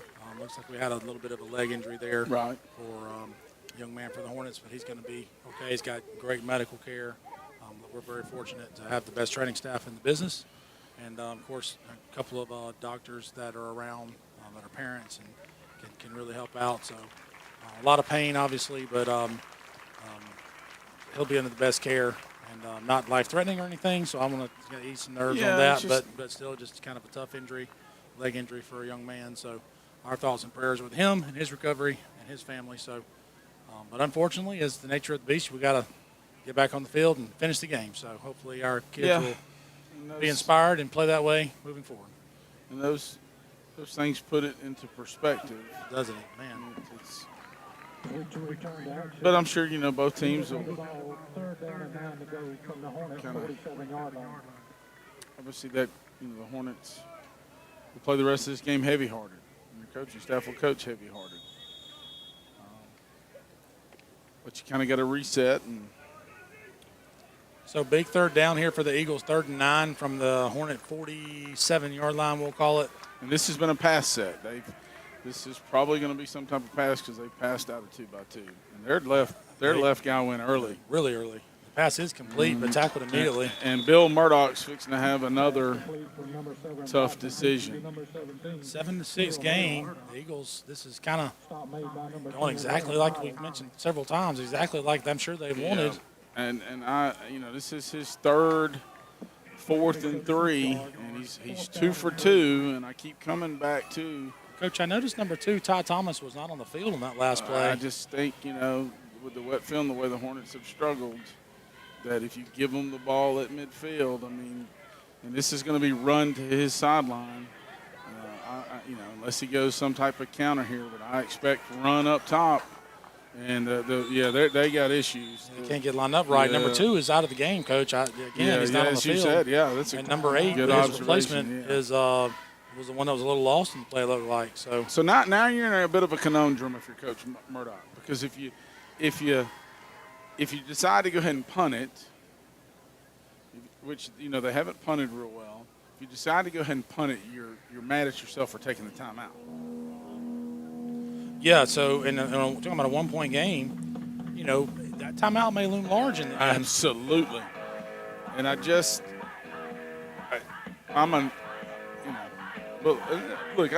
like talking, football philosophy. But you know how numbers work. It's the more times you do it, the more apt you're not to get the first down. That's right. You've kind of like, I'm not gonna. And he's again, I think it's going to be some type of Q sweep. 4th and 3, just to set the stage. It's just Q sweep, and he's got to cut it back. And he's going to get it, I believe, Coach. Man, Bill Murdoch. Right at the sticks. Hey, Bill Murdoch, the riverboat gambler. That's, look, that's impressive. That's a good run by the quarterback. Kind of got the Hornet defense. We slanted, Coach. I think we slanted to it. Looks like our front was moving. I noticed that I was saying got the Hornet defense running to our right, and he cuts it kind of back. Yep. That's good football. Good vision. So suddenly the Hornets find themselves having to really dig in defensively as the Eagles push inside the 40-yard line, ticking down inside 6 minutes in the third quarter. And that's a false start again. We're not going to get a call though. Unfortunately, number 2 is back in the game now. Gets tackled, but after about a 6-yard gain. Boy, are they heavy to their sideline. Big time. Number 2, Ty Thomas. Heavy to the back. And you want when you run the ball, you don't want to, you can be in the officials here. Start made by 52, Sammy McGee. Yeah, that's an old trick, but I really. Play picks up 6 yards, 2nd down and 4. Yeah, I would think, Brett, just mentioned in our earpiece there about Coach Campbell, we mentioning that. Yeah, he obviously, definitely would be mentioning that looks like they're leaving early, but. Here's the ace set. They left early again. I felt like maybe it's what we're not seeing as a snap. We're seeing that quarterback step backwards. So maybe he's leaving actually on the snap. To me, that's I'm always amazed at how people are going on the clap, and I'm like, you get a real ticky-tack official, and sometimes it does spread teams. Another 3rd and short, Coach. 3rd and let's call it a long 2. Yep, and I would look for, I'd be surprised if this is anything wide. Yeah, he's got 2 downs to go for it here. Yeah. So To me, they're going to put it in the quarterback's hand, and they just hand it off to 2, but it may be down. It's going to be a Q run, and ball is bobbled, but he grabs it back. I think they were having short of the first down. And Bill Murdoch's about to have his huge fourth down play in this game. So it's going to be 4th down and a yard, maybe even just less than a yard. And obviously, I'm not going to equate this one with the other ones. He's running some personnel on. Kind of a big moment there, that quarterback recapturing that ball as he was bobbling it. That's as he was the running shotgun. Forward. This play would scream under center quarterback sneak. Yeah, but these teams don't go under center. They don't do that. You're right. And you bobble the snap, and the Hornets have shown they'll do it this year. So he is. Wait, no, he's not. He's no, done. Gonna have to have some quarterback downhill. Just puts his head down. I think Florida Progress is going to get it based on the spot. They're not going to have it. This guy's got it over here. They're not going to have it. It's going to be close. I don't think they are going to get it. I think they're going to be about half a football length short. What? He already signaled it? They've got 2 different spots. Yeah, well, there's 2 different spots. So let's see this side judge down here, Bill Murdoch, is going to be livid if the spot is changed. They are they're going to spot that. That spot, it's short. They are short. Yeah, I thought, and Murdoch is. They're going to measure. They're going to be short, I think. I mean, we're not exactly on the line of scrimmage, but from our angle, it looks to be maybe the length of the ball, or maybe a little less short of the line to gain, which would be a huge moment in this game. And Coach Murdoch he knows it looks short, so he's arguing. Yeah, he's not happy that one guy had it spotted where. If I were Coach Murdoch, my contention would be, why is the side judge on their sideline getting preference? Well, that's not what happened, though. They gave preference to the sideline referee on their side. No, I disagree. It's short a good bit. Clearly short. So the guy on our sideline actually gave a more advantageous spot for Terrell. I looked like our guy was further back. No, he had him about a half yard further, which still would have been very close. Yeah, I'm not sure he would have had it, but it would have been close. I mean, I don't understand how you guys. The ball was on the other side, but it's just. I'm saying their side judge. Either way, big play there. What a stand by the Hornets. Get the ball back. And, Coach, we need some positive momentum on offense. And what did Terrell do? The fumbled snap on the play before, you beat yourself. That's right.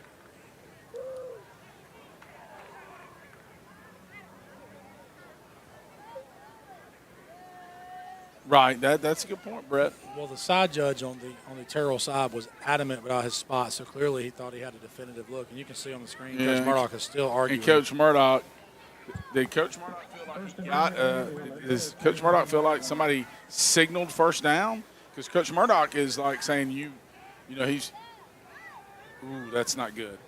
I would be livid too.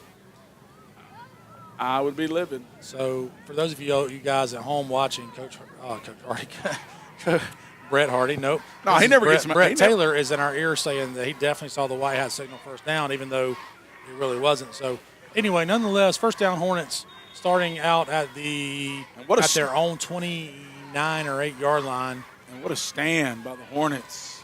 Look for us to run the ball. There's the downhill give to Harris. Got a little room to work. What a block by Gonna bounce. What a block by Sammy McGee. Got a man to beat. Stiff arms him. He breaks the tackle. Oh, he steps out of bounds. I thought he was gone. You need to see the block by Sammy McGee. I'm talking about had a guy on roller skates right there. See it, yeah, working him. Put that on the highlight tape. A little tape. syrup on that pancake. Big game by Hare, and that's just what the Hornets needed to kind of get a little momentum going. Now have the ball on the positive side of the field. And that's been our most explosive play by far.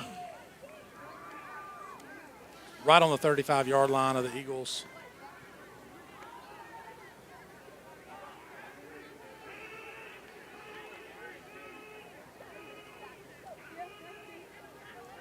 So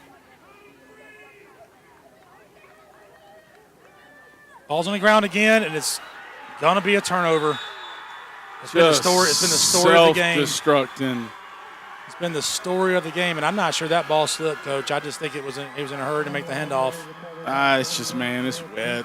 And that one didn't slip through the hands. It just, I don't know.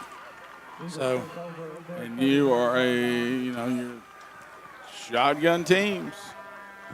Look, it's hard to take a snap when the ball's like that, though, under center, too. Well, look, the defense has held strong all night, so I'm not there. And obviously, the Hornets are winning the game, and nothing's happened offensively for Terrell in a while.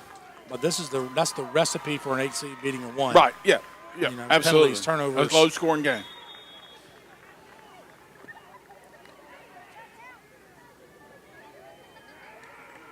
So the Eagles are going to run the ball again. And running back just gets and eaten Carter up. Black's in there, and I think both Thatcher linebackers, Reddick. Both linebackers just met him at the line of scrimmage. I mean, when you don't. Number 2, Ty Thomas carries up the middle. He's hit by number 19, Neil. Michael Eason kind of gimpy a little bit. He's a tough kid, man, in a big game. He's not going anywhere. Silent assassin. So they gave him maybe a half yard, so call it 2nd and 9 now for the Eagles. And obviously we're playing 7 in a box. And there's a little bubble. They have blockers out front. There's just not much there. Hornets rallied to the ball. And that young man really didn't want anything to do with contact, did he, Coach? No, it's a little, I don't know. He's on skates, too, on the wet grass. Neil O'Brien, Brooks Bentley, Carter Black, Brock Johnson. I see Big Banks Reddick running across from the far sideline, which means he was hustling down the line. Yeah, Banksy. Looks like he's got the white gloves on tonight. White gloves. This isn't a gloves thing, but I don't know why that just popped an image in my head of Billy White Shoes Johnson. You remember Billy White Shoes Johnson playing for the Falcons? Do I? Falcons. We talk about the Falcons a little bit. I used to practice his dance when I was a kid. Rise up. Big game against the Aints this weekend. Quarterback pulls it. He's going around the left end. He's being pursued. He does get a big gain on 3rd down. and now, a real big decision. This one's tough. I think he goes for it because they don't punt it well. 3rd and 3. 4th, Coach. It's 4. I meant to say 4th. I apologize. 4th down and 3 for the Eagles on their own 46-yard line. I think they're going for it. I think if you're the Hornets, you definitely don't put anybody back. If they kick it, they kick it. But remember, the last time they quick kicked from that little set, he almost got it blocked. And you got to watch snap count. They're going to go hard count. True. Probably going to go hard count. The Hornets do always use that little bit of room there.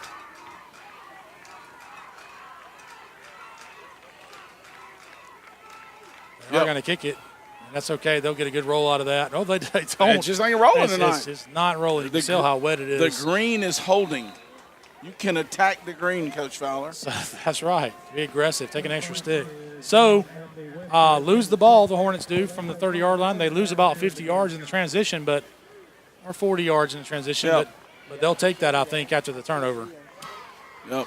Defense holds strong again. I just think it feels like, Coach, if we can get another touchdown on the board, it's going to be tough for the Eagles to come back from. Yep.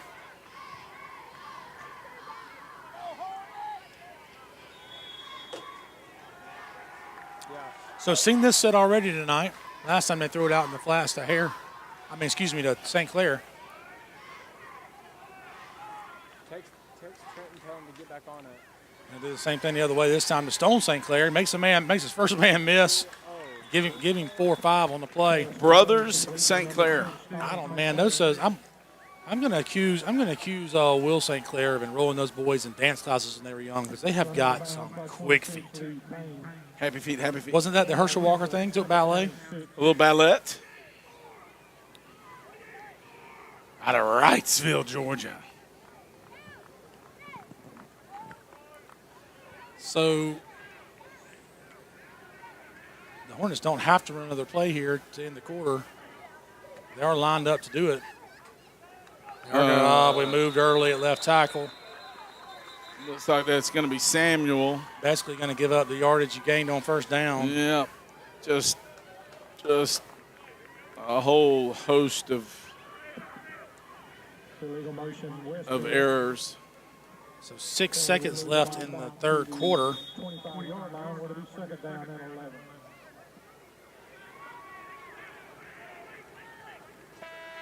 So that will end the third quarter.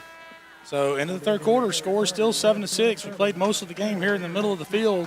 Turnovers and penalties are the story so far, but when we come back from this break, we'll have the exciting conclusion of playoff football here in the Hornets Nest, which you're watching on Mid-Georgia Sports Network.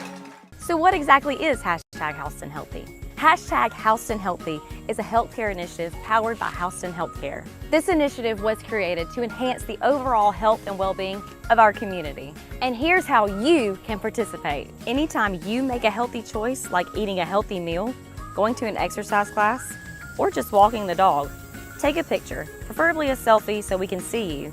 Upload it to your favorite social media platform and use the hashtag Houston Healthy. Let everyone know what you're doing to make Houston County a healthier and happier place to live. Remember, hashtag Houston Healthy. Healthier today for a better tomorrow. Get your running shoes ready for the 3rd annual hashtag Houston Healthy 5K Fun Run and Wellness Expo in collaboration with the Mayor's Health Initiative and the Houston County Health Department. Saturday, September 21st. This great family event includes a 5K, a 1-mile fun run, and a health and wellness expo with free wellness screenings for everyone. For registration and location information, visit hhc.org. It's the hashtag Houston Healthy 5K and Wellness Expo. Saturday, September 21st. Nest, you're watching Westfield playoff football versus the Terrell Academy Eagles. Hornets have the ball, 2nd and 11, starting the fourth quarter, winning by a single digit in this playoff game. Gay throws the ball, gets rid of it, but that was almost like RPO-ish. Yeah, I think it definitely was. The Eagle defender slipped the block and is able to make a big tackle. It's going to lead the Hornets into yet another 3rd and long. Coach, again, I don't know what's going to happen here on 3rd down, but penalties. So 3rd and 11 now, as you see Nick Free coming into the game, or Molina.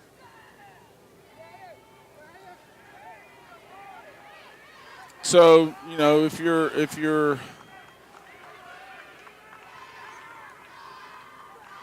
looks like Terrell's going to try to press St. Clair, and he ain't going to press him. Throws it out in the flats again. I don't know that we're going to have enough there here unless Harry can break a few tackles. He can't. Just tough sledding. All we had St. Clair in deep middle. Boy, you see that? You see that guy try to press St. Clair? Oh yeah, that guy's quick twitch. He has, but Jackson has not touched the ball a lot tonight, hardly any, and that's. I think he's got one touch. And I think we all agree he's our most explosive. He's got more than one touch. He's got a couple actually, but he's our most explosive player. Yep. And I would imagine the Terrell. It's Terrell, but I like to call him Terrell. Another good snap. St. Clair's got to get it off. He does. He got a good kick away that time. Roll ball. That's get a friendly the roll. bounce. So that's going to end up netting. That's big play in the special teams right there. 25 to 30, so we'll call that about a 45-yard punt. Yeah, that's a big play in the special teams game, and you needed that because you're struggling in some other phases. So the defense needs to stand tall yet again and get the Hornets the ball back and try to get this game-sealing score, but don't overlook playing defense first. So you're seeing, with the injury earlier, you're seeing freshman Brooks Bentley get a lot more burn at defensive end. And, Coach, he's done a good job. Yeah. He's long, lanky. And, you clearly see, like I said, even in some of our 3-by-1 stuff, we leave 7 people in the box. There's probably going to be run to the right. Got a penalty that's going to be coming back, and they don't get much to begin with. But I see a penalty on the near sideline, unless it's a sideline warning. I don't think they had enough men on the line of scrimmage. That would be the likely call. Yeah, that's a procedure. I don't even see him. Didn't have enough on the line. Penalty flags on the play. Oh, there he is. So we're getting the discussion, formation.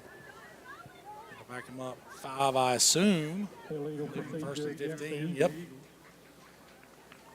So the Eagles now doing some of what the Hornets have been doing. And with their lack of a passing game, they're really getting behind the sticks. It's a no bueno for these guys. It's not really been good for us either, has it? No. This is you know, if you're the Coach Lee Kimball, you love them having to play double stakes the way they've kind of struggled. So Eagles break the huddle. Same formation we've seen several times.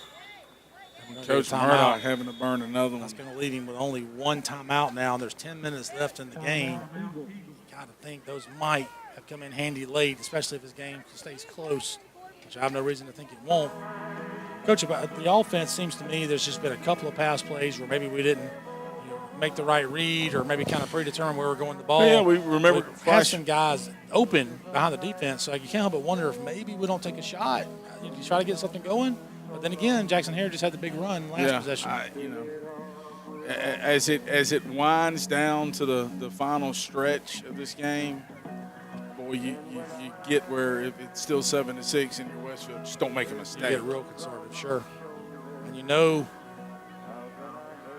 that the Eagles don't have a great kicking game either, so.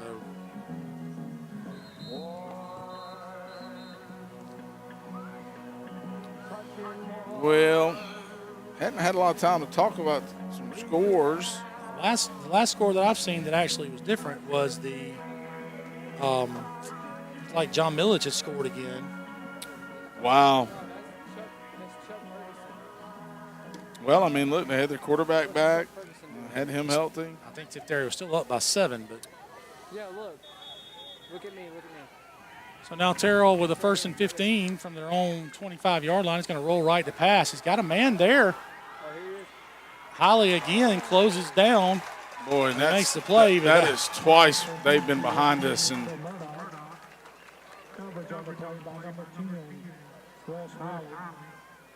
that was a good ball. That was there. It was there. That was on the money. That's 2 good balls. That's good recovery, though, by Holly. Got to be careful. Easy to lull a team to sleep. We've been able to do that in our middle school team some this year. Run, and then they fall asleep and you run somebody by them. So, got to read your keys. Yep, you got to play your keys. But, you take chances a little bit. But on the negative side, you don't need to take too many chances. I mean, you can come downhill, but don't give the gasher. This is, to me, they're going to go some type of run here and just try to, this Q run all the way. The Hornets are going to tackle that behind the line of scrimmage. That's a safety coming downhill. Grayson Waller's had a big night. Yeah, he had the one fired up. One unfortunate face mask penalty earlier, but even that was in the process of making a good play. But he had a 10. He had a perfect 10 on the pop-up slide. That's right. We thought the Russian judge was going to dock him, but it was a perfect 10 on that slide. So now 3rd and a mile. You're thinking probably let's get out of here and punt the ball, but.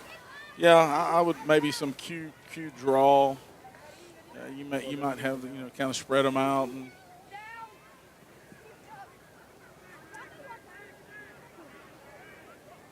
and so Westfield's 7 in the box, playing quarters or man behind it. They're going to throw the ball. He's going to throw it up. Hoots is there, knocks it away. Oh, that is one of those. If you're Coach Lee Campbell, you're like, please bat it down. Yeah, I tell you. Don't knock it away, bat it down. Good play by Hoots, safety. And that's not really schemed up well, but I don't know if the routes were on top of each other. I noticed. I'm sure that's not schemed up that way. Bill Murdoch. He's too good a coach for that. But I don't know. Did we funnel? Did we press? Did we funnel a receiver on top of another receiver? I'm gonna tell you, any one-on-one situation, I tell you, it's 2-on-1. I'm taking Win Hoops to get his hand on that football every time. For sure. And this is, obviously Terrell does not have a punt snapper. And so the problem is you may kick it so low that you get it blocked. Yeah, I mean, there it just is. Like that. That might be the play that determines the game. The ball is loose. Recovered by Michael Easom.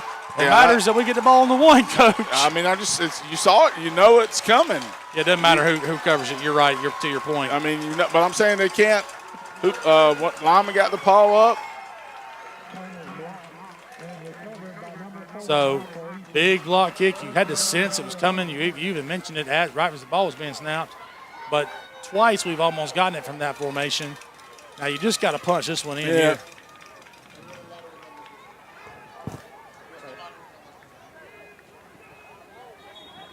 What's that, Brett? Oh, you're not. Brett's not on the. No, you don't No. go for 2. You just kick. There's a kick downhill run to Harry. He's going to be met in the backfield. But you got to score first. We didn't block that up at all. That was not a good job there. So Brett's proposed. You know, we all like to. Here comes the heavy set with Johnson. Yeah. And Brett's proposing questions, which are good. Like, you know, if you score, do you go up for 2? And I'm like, absolutely not. You kick it. And I totally agree with you. Just because, number one, they have a hard time scoring. But think about how hard it will be for them to score and get a 2-point conversion. So Johnson in the shotgun, going to run off the right side. He's going to cut it up for easy money. Didn't even get touched. Yeah. And look, and that's, you know, sometimes you don't play well from scrimmage, and you have to scratch out an ugly win.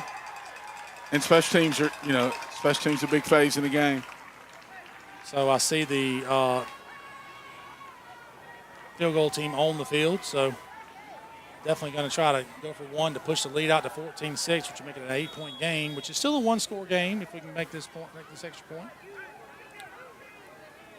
So snap and hold are key here, and I think they jumped off sides. So now, still kick it. Probably, but you got to at least think. Okay, so it's a yard and a half now. I still kick.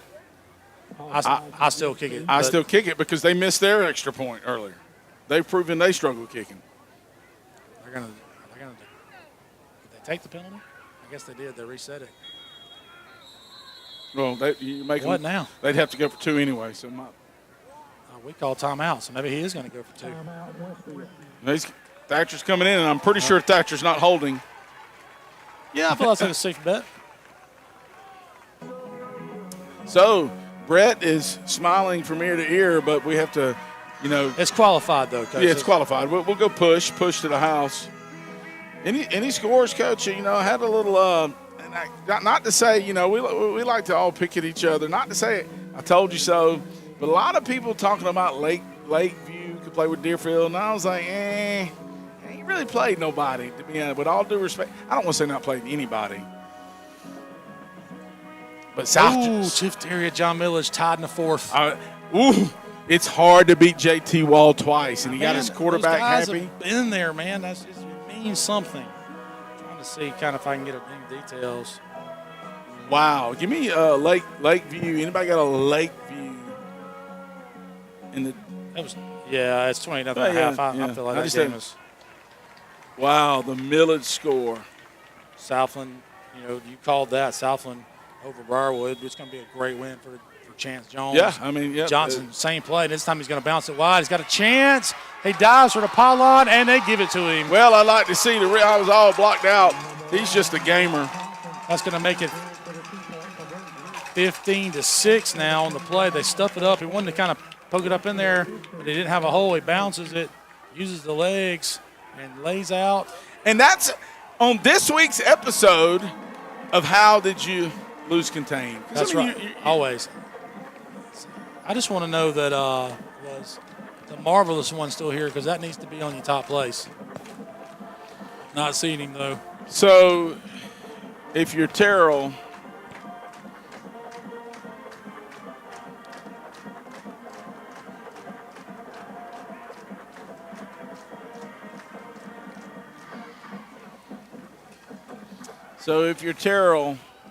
you got issues because you got in trouble now. You're 2 scores down. I mean, you don't go wholesale, just start chunking it, but you better get an explosive play, and then it's probably going to, if you do score, it's going to take you a while. You're going to have to onside. Yeah. I mean,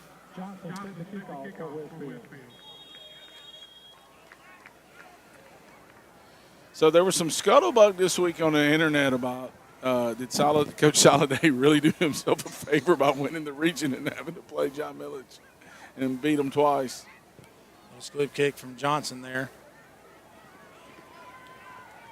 Gonna try to bounce it. He always does. Russ Holly holds on. Yeah, Russ Holly makes a good play there.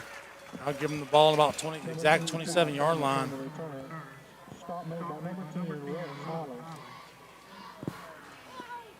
First and 10 goes from their 27-yard line.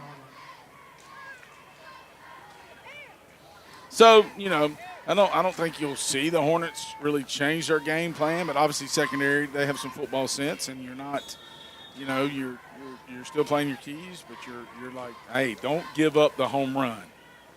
And if they're going to score, make it take forever. And they go. Little hitch Little and go, double move. covered up by Holly. Now the quarterback's going to try to run, and he does get a positive gain out of it, but not much. Peachy around right in on the scramble. Run out of bounds by number 25, Carter Blank.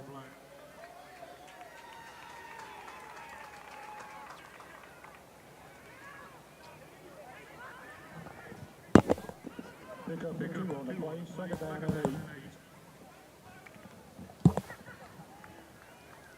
Second and 8 now for the Eagles.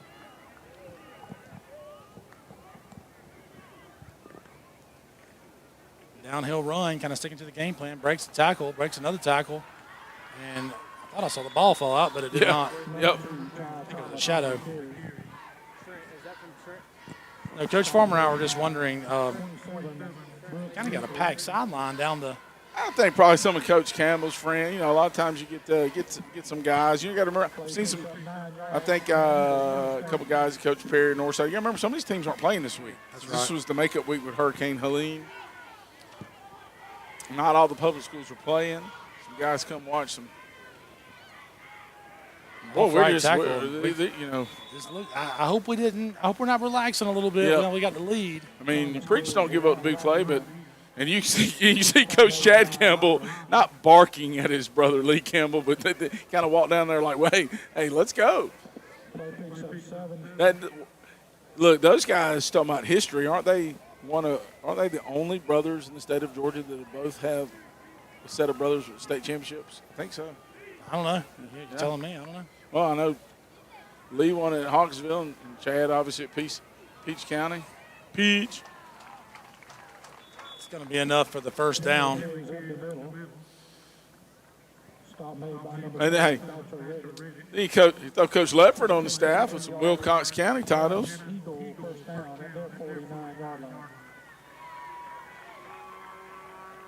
But the clock ticks down inside 7 minutes now. First down near midfield for the Eagles. Now it's trailing by 2 scores, 9 points.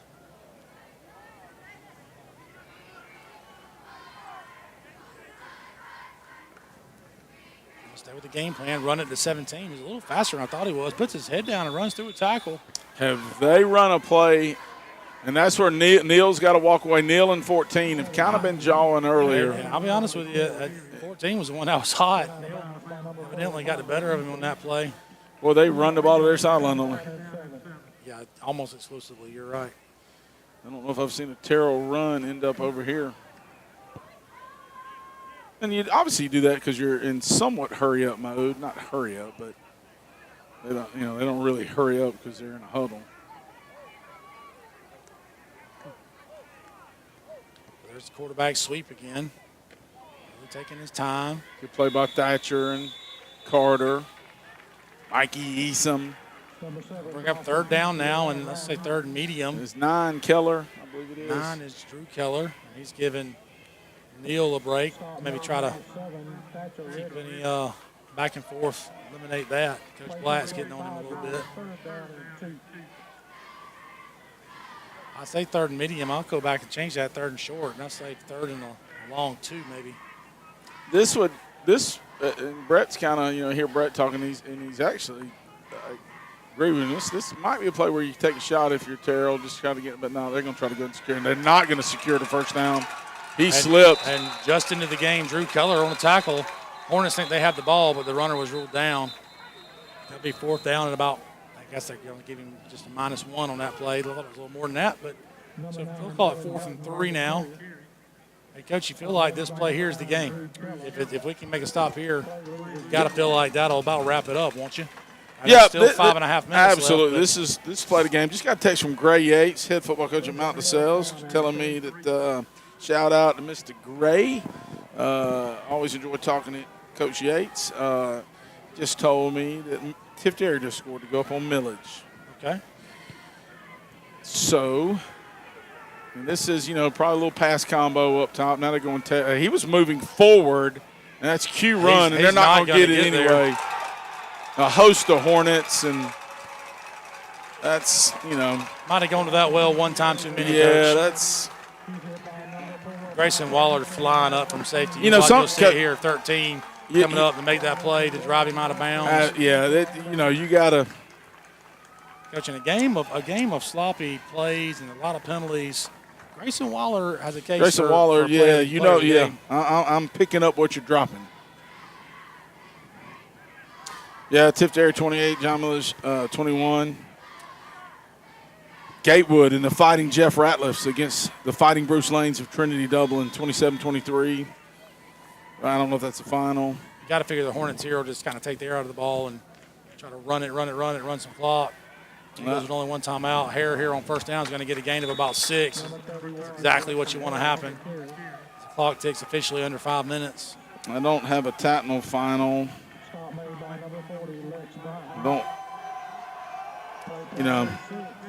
I probably could get in on the old max preps, but too much going on here. I'm going to watch this. Coach, sometimes you can play for a state championship, even win a state championship, and you have that one bad game in the playoffs. I mean, it just happens.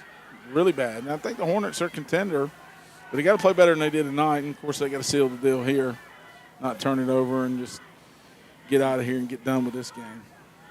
17's line up over Jackson St. Clair, and I know we're not going to throw it, but he's hurting. Yep. No, we're just going to tick. They're going to get a yard on that play. Look at 17. You can tell he's struggling. It's been a long night of tackling the football. It's humid out, so. No, it's not humid today. It hasn't been humid at all. Man, I tell you what, I didn't dress appropriately coming to school. I was overdressed. It was hot. Listen, I kind of wondered. You look fly, but I was like, golly, it's got to be hot. Well, listen, nobody's going to confuse my classroom. I share the same side of the hall with Robin Leonard. We're not going to be hot. Yeah, it's not going to be hot. Rockin' Robin. So it looks like the Hornets may let this tick down and call a timeout here. Timeout with 3 minutes and 29 seconds left. It'll be third down and a long 3 for the Hornets. Terrell still sitting on their last timeout left. So if Tift Area holds on, and Valwood, we assume, I know the last time we checked, Valwood was pretty good. So if everything holds, as you were saying, Valwood will come here next week. And that, I'm sorry, no, Deerfield will come here next week. They were winning handily. And that tells you that's a really strong region. Oh yeah, I mean, geez. Yeah, 3 of the Final 4, right? So yeah, thank you, Brett. So that so not penciling anything we do right now. We pencil, but Valwood leading, Tift Area leading, Deerfield leading, kind of handily, and now Westfield potential. So really, you call that chalk, right? Top 4 seeds to advance. Yeah, and so what you're saying is in AAA, GIAA, it's south of the fall listen, line. To be fair, there's not a lot of schools north of it. Yeah, but to be fair, our entire region was Quad A. I mean, you put those teams in AAA, we're going to have some teams in the Final 4. Absolutely, for sure. Our district, Coach. District, yep. Can't get the new terminology down. There's the water bug. Going to cut it up. Oh, we got a flag, and he does not get the first down. A weird spot for a flag. I call a hole behind the play, maybe. Biggest thing is the clock stops. You can live with the punting it away, but you want to burn it. You want it to burn some more time. Our guys are pointing towards Terrell, like maybe the penalty's on them. What we got? Can't believe a chop block on the defense. He's talking to our quarterback. He's started the motion personal foul. Let's see what he does. But he stopped. He kind of cliffhanger there from the head official. Coach Campbell's in his playbook, looking at his play sheet. So.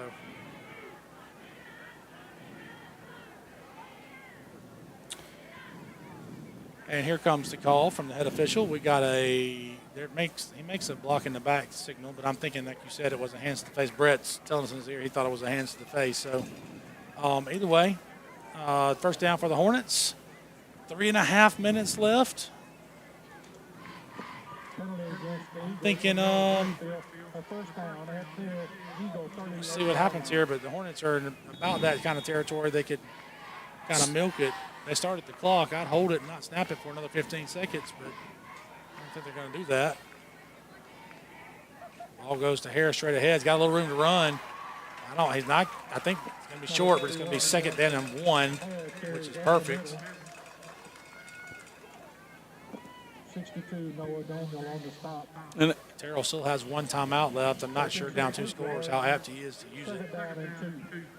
yeah, and, you know, as this thing ticks down and the Hornets trying to survive and advance, you know, they showed a lot of resiliency tonight. Special teams play, and you think about the job that Ashley Walker did at Terrell preparing his defense. Yep. There's Jackson Terrell off left edge. They have played well. And Coach Murdoch's called a great game. I mean, he had to keep it low scoring. I mean, you build your offense around trying to stay in the game. And Coach Murdoch, hats off to him for some of those 4th down calls. I mean, dialed up some gutsy calls, and his kids executed. So technically, the Hornets could really about just kneel it out, but Terrell does have the 1 timeout.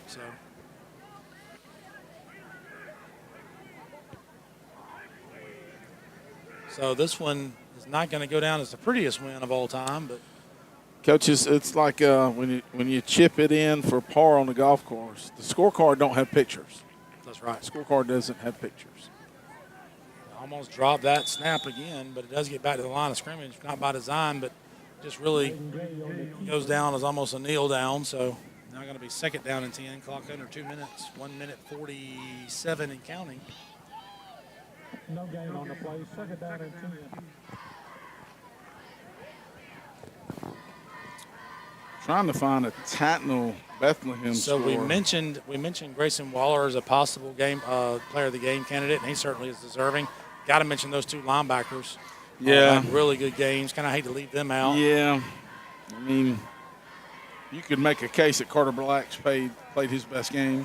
For sure. There's a little quick pitch to Harris. You'll need to stay in bounds. He's going to break it. He's going to break it. He may score. He does not. And a great block by Thatcher Reddick over there. Inside the 5, and Coach, we can just kneel on it from there. Yeah. Even with their timeout. Oh, there is a flag on the Terrell sideline. So hold on. Hold the phone. I am. Oh, I see that. That's when we're checking his scores on his phone. So let's get a little. So maybe they can't quite kneel on it. Got a holding call. It's going to make it 2nd and forever. But I guess that does give us the down back. So in theory, we could kneel on it now. Hey, y'all better not. Don't hit me. See what Coach Black decides to do. Coach Campbell decides to do. So Bethlehem up on Tatnall 21-14 in the 4th, according to Max Preps, with a minute left. Boy, think about Tatnall. Tatnall was up 20-3 on FPD at halftime last week and got beaten overtime. You go from almost being district champs against your big rival, huge rival. I almost said hated, but I don't like that word. There's your victory formation. Yeah. Well, maybe not. That's a pistol look. I think just run it. Oh, the boot. Oh, Lord, and we got a guy.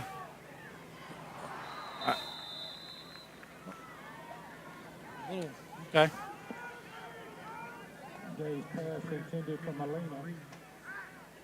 So 38 seconds left in the game now, 3rd down.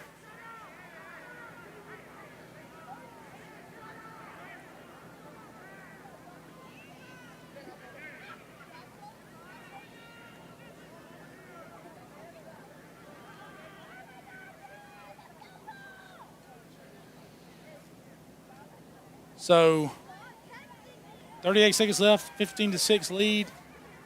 Hornets now approaching the ball. It's kind of, everybody's like, Terrell staff might be like, we may throw it again. I don't know. We may run it. But, it's just a weird, we're running it here. We're going to get. I think they're going to no-call it.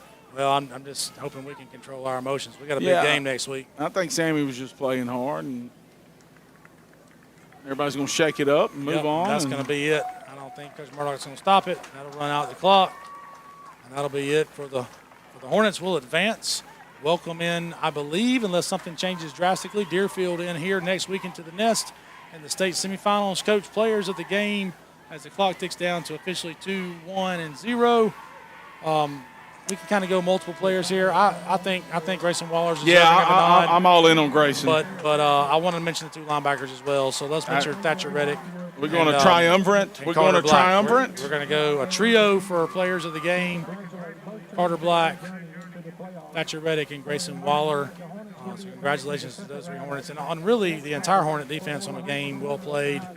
Offense did what they had to do to get the win. The big block punt was obviously a huge play in the game. And congratulations to Terrell Academy Eagles on a great season, and Coach Murdoch and his coaching staff certainly put up a valiant effort here tonight to keep the Hornets in check. So we're going to see our sponsors here. You can see Houston Healthcare, Sonic Restaurants, Titan Farms, and the Westfield School. And now the Booster Club sponsors will be coming up on your screen. You'll see there the Gold Hornet sponsors. And next, you'll see the Green Hornet sponsors there. And finally there, the Hornet sponsors. And again, as we say every week, for 2 coaches on staff, we just personally thank these sponsors for their contribution to our athletic programs. Nothing would happen without those guys when they're funds. So, and not only their funds, Coach, their hard work and everything they do for our programs. So it's important at schools like ours to get that work. Congratulations to Coach Campbell, his staff, and football team on advancing past the first round. Took care of business tonight. And just to kind of see the bracket one last time, kind of what we're looking at next week, we can fill some of this in for you. Obviously, Terrell will be defeated tonight by the Hornets, so Westfield will advance. We believe Deerfield has advanced easily. Late in the game, Tift area winning, so possibly Tift area advancing there, and we believe Valwood possibly has advanced as well. So we'll see those matchups next week. The one that's the most important to us is Deerfield coming in here next week. In a state semifinal game and a rematch of a close game from earlier in this season that Deerfield won on a late score. So exciting stuff. We'll see you, I guess, next week. Any final words, Coach? Just, playoff football, tonight's fun atmosphere, and next week's going to even be more electric. Sure will. Anyway, good night tonight for the Hornets as they pick up the win. For Coach Farmer, Brett Taylor, everybody else on the crew for all their hard work. I'm Coach Ken Fowler, and we thank you for watching Hornet Football on the Mid-Georgia Sports Network.